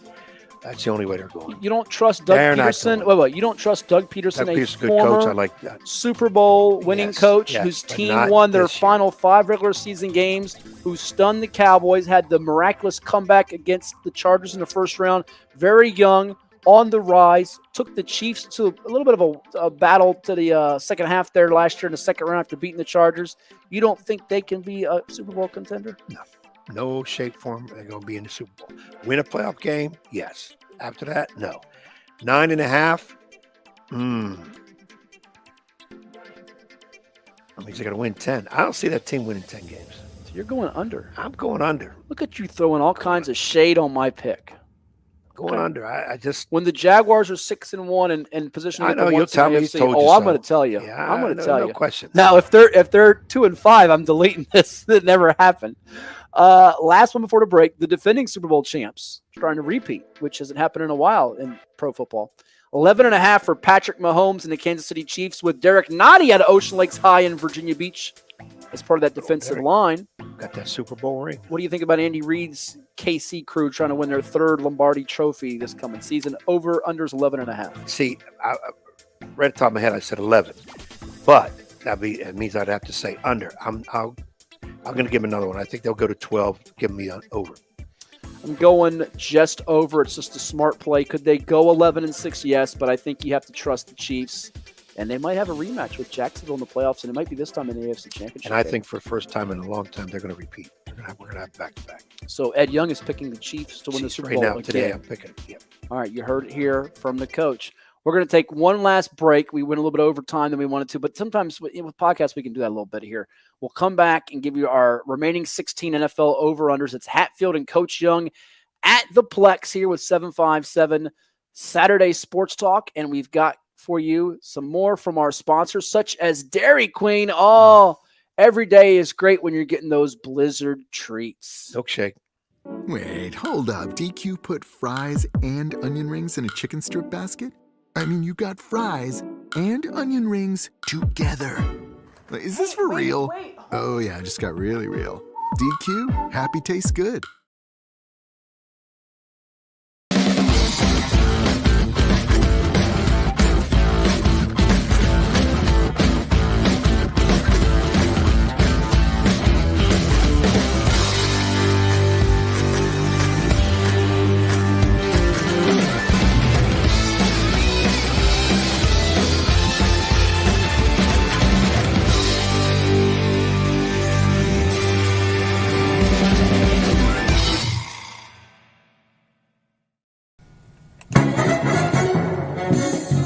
And now back to Matthew Hatfield and that evil basketball coach.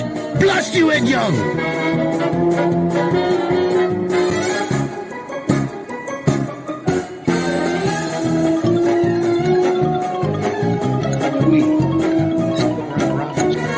All right, let's continue our NFL over-unders as we close out this edition of the podcast. Hatfield and Young at the Plex. Las Vegas Raiders, the total for them is 6.5 as they try to get themselves back in contention. What do you think? Find me their I should know, but I don't. Non-conference schedule. Can you pull it up? Their non-divisional schedule. Non-division, is what I think you were trying to say. But as far as the rest of their schedule this year outside the division, at Buffalo, host the Steelers, versus the Packers, versus the Pats, at the Bears, at the Lions, versus the Giants, versus the Jets, at the Dolphins, versus the Vikings. That comes out to the bye week. And then they close up shop on New Year's Eve at the Colts. January 7th is a division game with Denver. So that's your out-of-division schedule. I don't see a lot of W's there. Yeah, I see. If I take 4 and they beat Denver as 5, they beat Chargers 1 as 6. Under. They're the second worst team, just barely ahead of my Cardinals. God, I thought they would get 7 this year, but after listening to that schedule, I don't see it. They're playing the Steelers this year. They are in Vegas. It's in Vegas. Road trip, 24th. What is it? December. September 24th. Oh man, that's You've coming got up. School. Yeah, you can't do that. I mean, I can. I mean, they play on Sunday. Retired from teaching and coaching and go ahead and do it. Oh, but that's my two teams playing together in Your Vegas. How can you be a fan of both of those teams? And they're longtime 70s AFC rivals. Long-time rival back in the day. But how can they be your? That's like saying my two teams, the Washington Commanders, once known as the Redskins, and Dallas Cowboys. I heard you can't say yes, that. you can. You can like whoever you want, and like, where's it written? You can't say that's my two teams. Al Davis is rolling over in his grave. Put it up on the question. And so is Chuck Noll. People, put on here. Help this nut job understand. Can you still like two teams, or is you have to have one only? I might be a nut job, but you're a whack job if you believe you can be a fan of the Raiders and the Steelers. By the way, Raiders, I'm sorry, my man. 6. Yeah, they're not getting 7. All right, we ranted enough on that. Let's go to the Los Angeles Rams, just 2 seasons removed from a Super Bowl with Sean McVay, Matthew Stafford, and Cooper Kupp, who's now healthy. Aaron Donald. They have 3 headliners with Donald, Kupp, and Stafford. Problem is they're not getting any younger. They're getting a little older, could be injury prone, and their depth is very, very weak. They could be the 3rd or 4th worst team in the league. I'm going under for the Rams at 6.5. I think they get 5. Oh, Vegas, you're killing me because my head was going to say 6. Yeah. Okay. Well, if you're going to say 6 and you go under. We're going to have to go under. Yeah, I'm going to have to go under. Okay. So Coach Young goes under. Miami Dolphins #1. Remember that song? No. Okay. Well, the total is 9.5, and there are a lot of Dolphins fans out there with Tua, Tyreek Hill, Cheetah, and Jalen Waddle, and a pretty darn good defense. 9.5 is the tally. I think they get right to that number in 10. I'm going to go over with a lot of hesitation, trepidation. They might tie the Bills for 2nd is my pick. I got the Jets winning that division just to make I got angry. Buffalo winning the division. I got Miami 2nd, but can they get 11 wins? 10. They need 10. 9.5 is the total. 10 and 7. So if they win 10, they're good. But you could always bank on Tua getting hurt, which is, prone to happen. You've already had one injury in that secondary. What I'm hearing, he with probably, Howard it's and Ramsey, just a matter of one time. of the corners out. So what's your pick? You can tap the table. It's not going to. It's not like a magic 8 ball that says yes or no. First of all, forget New England. I'm not taking. Though they're going to be better than people think, and I think the Jets will be worse than people think. Jets will finish 3rd though. Make a pick. You're stalling. Miami gets 10 wins. All right. Minnesota Vikings, Nick Senti's team, which I found out a couple weeks ago. I didn't know that about Nick, our man. 8.5 for the Vikes. And Kirk Cousins no longer having Dalvin Cook at running back. What do you think about the Vikes at 8.5? I'm going to go just under the total, and they go 8 and 9. Close. You're going over. That's a 9-win team, maybe 10. Okay. Won a lot of close games last year. I think it comes back to the mean here, as they say. Kirk Cousins stays healthy. I think they can. Yeah. Of course, any quarterback stay healthy. We always make that comment like, oh, who's going to win with a quarterback with broken arms and legs? Come on now. New England Patriots total is 6.5. Can you believe a Bill Belichick team's total is I don't want to touch that one. Well, you have to. You got to make a pick of some sorts. And I think they're in last place. Give me You're going under or over? I think it's 6. They'll get. You know what? 6. You're going to go under, and I usually go under with them, but this is a Belichickian thing to do. To like win his last 2 games to get to 7, and I'm going to go just over. I think he squeaks it to a 7 and 11. They can go 9 and 8. 7 and 11. We can't give them a lot of love because they're not a part of the list of supporters and sponsors. We'll give them as we sign off, though. New York. I'm sorry. Before we get to New York Giants and Jets, New Orleans Saints at 9.5 is the total. You got them win the division, so I'm assuming that's an over for you with Derek Carr now at my man Carr. I hate to see him go, but I'm going to give him 10. You're going to give him 10. Are you really? They're going over. I'm going under, although we do want to shout out Hampton High's all-time great, Ronald Curry, part of the coaching staff with the Saints, former receiver who was a quarterback's coach for the Saints. I'm going to go under just there for the – unfortunately, he can't catch passes from Carr. He did play for the Raiders. New York Football Giants. Did they get together with the San Francisco Giants and have a picnic? Ed's not sure about that. But the total is 7.5 for Saquon Barkley, Daniel Jones, and the G-Men. What do you think about Big Blue here? So I either got to go under at 7, over at 8. Yeah, that's how this works. I'm glad you figured that out this many games in, or teams in. Give me, they're going to finish 3rd. Okay. That still doesn't answer over or under. Over 8. They're going to get 8. Under. They won a lot of games with smoke and mirrors last year. Close games. They are well coached. Love what Brian Dable's done there, and also with Wink Martindale, the D coordinator. Think of Wink Martindale? He's a great game host. Yeah, he's a good D coordinator. Yeah. But they could be a better team and win fewer games. Give me under. That's my analysis of them. And the Jets, if they go to the Super Bowl with Aaron Rodgers and Garrett Wilson and that crew, and they've been on Hard Knocks, Ed Young's getting a tattoo, which is why I got to go with over 9.5. It's going to happen. They're improved. They're the team of the season. They're the team that's most fascinating. Give me and their defense is really, really good. Top 5 in the league. Give me over for Aaron Rodgers and the boys. So they have to get 10. Gangrene. Don't back down now. You were just bashing them earlier. Division people? Who are their division people? Well, their division people are the Bills, the Dolphins, and the Jets. Oh, my God. See, you done messed me all up. They're non-divisional people. There you go. Non-divisional games, because Coach Young wants to know these, and we're running out of so much time, although we have limited time with the podcast. At the Cowboys versus the Chiefs. At the Broncos versus the Eagles. Bye week at the Giants versus the Falcons versus the Texans versus the Commanders at the Browns. So it's hard at the start, easier as they go along. So the start's going to be pivotal for them, because their first few games, you got Bills, Cowboys, Patriots, Chiefs, Broncos, Eagles. So those first 6, if they're under 500, I think it's an under. If they're over it, it's going to be an over. Or at 500, maybe an over at that point.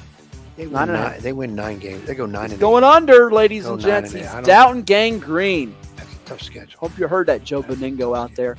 Philadelphia Eagles, the reigning NFC champs. 11.5 is the total for Josh Sweat, who, by the way, did his dodgeball tournament right here at the Plex. Oscar Smith High's very own finest. I think Sweat gets a lot of sacks again and makes. I almost said something bad there. Let me re-edit that. Josh Sweat. I know what you heard too. I heard it too. I didn't. What's on his mind? But he knows what Josh must have talked with him. Sweat. I got nothing to say. I just got to talk to my agent. Blooper. I cannot work under these conditions. Josh Sweat will get a lot of sacks this year. He might get a lot of the other stuff too, but that's not our business. We don't really. What, got over and under on that? Lord Jesus, this is why I got to talk to my agent. He will get a lot of sacks this year, over the 11.5. Get your head out of the gutter. I say 11.5. Well, Dallas is awful good. I'm going to say 12 wins or more. I'm going to go, yeah. Oh, boy. I used to know this, as you say. Dallas is pretty good. Jalen Hurts. Washington probably knock them off once. 12-5. I'm going to go under for that, and I'm going to go over 27 for Sweat on his personal one. I'm leaving that alone.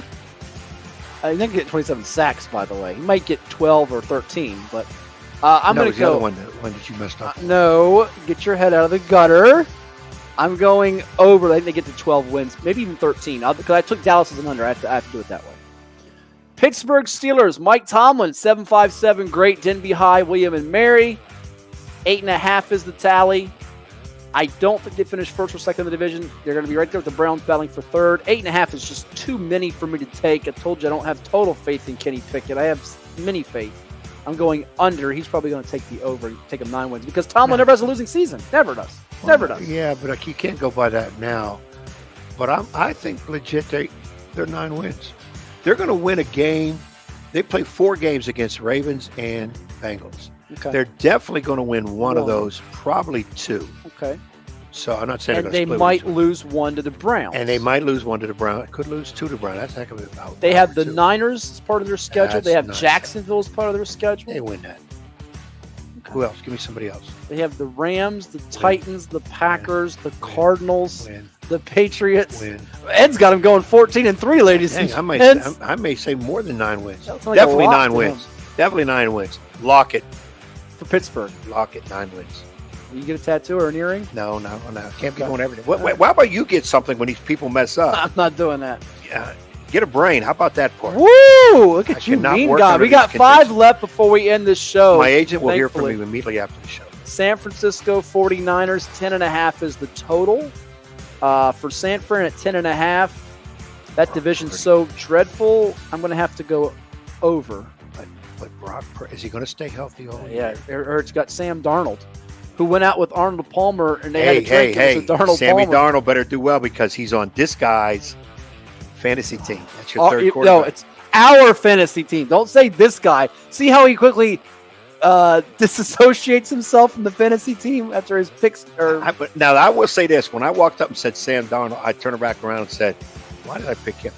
But based on the board, what was left on the board, he was the best I didn't quarterback. see the board. You know, you could have taken a picture of the board and sent it to your trusted co-host. I sent those. Yeah, after you made the picks, but not who was left. Are you going over or under 10.5? Over. San Francisco's the best in that division by far. Tampa, Tennessee, Washington, and Seattle. Let's go to Seattle, though, now. The Seahawks total is 9.5, Geno Smith and company, and Pete Carroll. Who has more energy than you, by the way, on the sidelines? 9-8. No. Yes, he does. Tell you what, he could throw a ball. Did you see that pass? Yeah, Pete Carroll. 9.5, I'm going to go just under. I think they overachieved last year.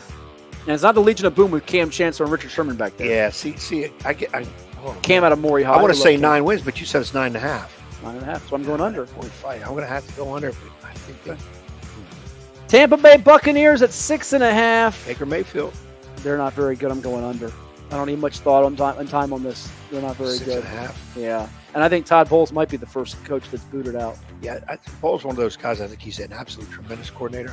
But head coach, yeah. Under. There's a reason Tom Brady retired, and we don't have enough time to get in all those reasons or reason. Tennessee Titans at 7.5. They're well coached by Mike Vrabel, but Derrick Henry, I think he's starting to run out of gas. And do you trust Ryan Tannehill as the quarterback? Now he got DeAndre Hopkins, formerly of my Cardinals. Defense can be up and down. I'm going to go 7.5 as a low total for them. They could sneak to 8 to get to 8-9. I'm going to go over. I think I'm going over. Same reason. I think they sneak. Vrabel, I like Vrabel. And lastly, the Washington Commanders, who are going to change their name within about 4 or 5 weeks. What do you think about the Commanders? As their total is 6.5 for Sam Howell, who you don't trust as a quarterback. I really don't. But why? But I just don't think. Out of nowhere, he's announced the starting quarterback real quick. He's in his second year, correct? Yeah. Okay. But he got drafted out of UNC with a lot of he had cachet. A very good college career. Yeah. But I'll tell you what.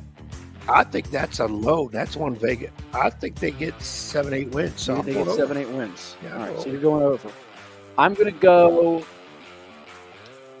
You know, I'm not sure Ron Rivera's going to be there long. They have a good receiving corps if those guys stay healthy with Terry McLaurin, Jahan Dotson, Diami Brown. They got to keep the defensive guys like Chase Young and Jonathan Allen healthy up front.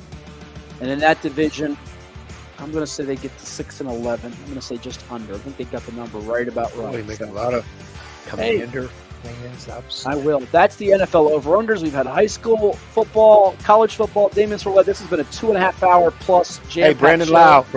We didn't say Tampa Bay Rays, Nansemond River. Brandon, I love what you said about the Yankees. Great job. Brandon. Awesome, Brandon. I know y'all Coach hate Young the and Yankees. the Bronx Bombers to stick it. Yeah, he basically said, why do we worry about them when they're in last place? And we're trying to get into playoffs. He's 100% right. Yeah, the Yankees open it too much. They're horrible. He's 100% right. But it's still Braves and Orioles in the World Series. We're out of time. We'll do it next week. Make sure you subscribe, share, like, all those things. Sponsors. Come on. Hatfield and Young, 757 Saturday Sports Talk at the PLEX. We thank you for tuning in. Enjoy your sports weekend, and we'll do it again next time, right here from the heart of the 757 in Virginia Beach, Virginia.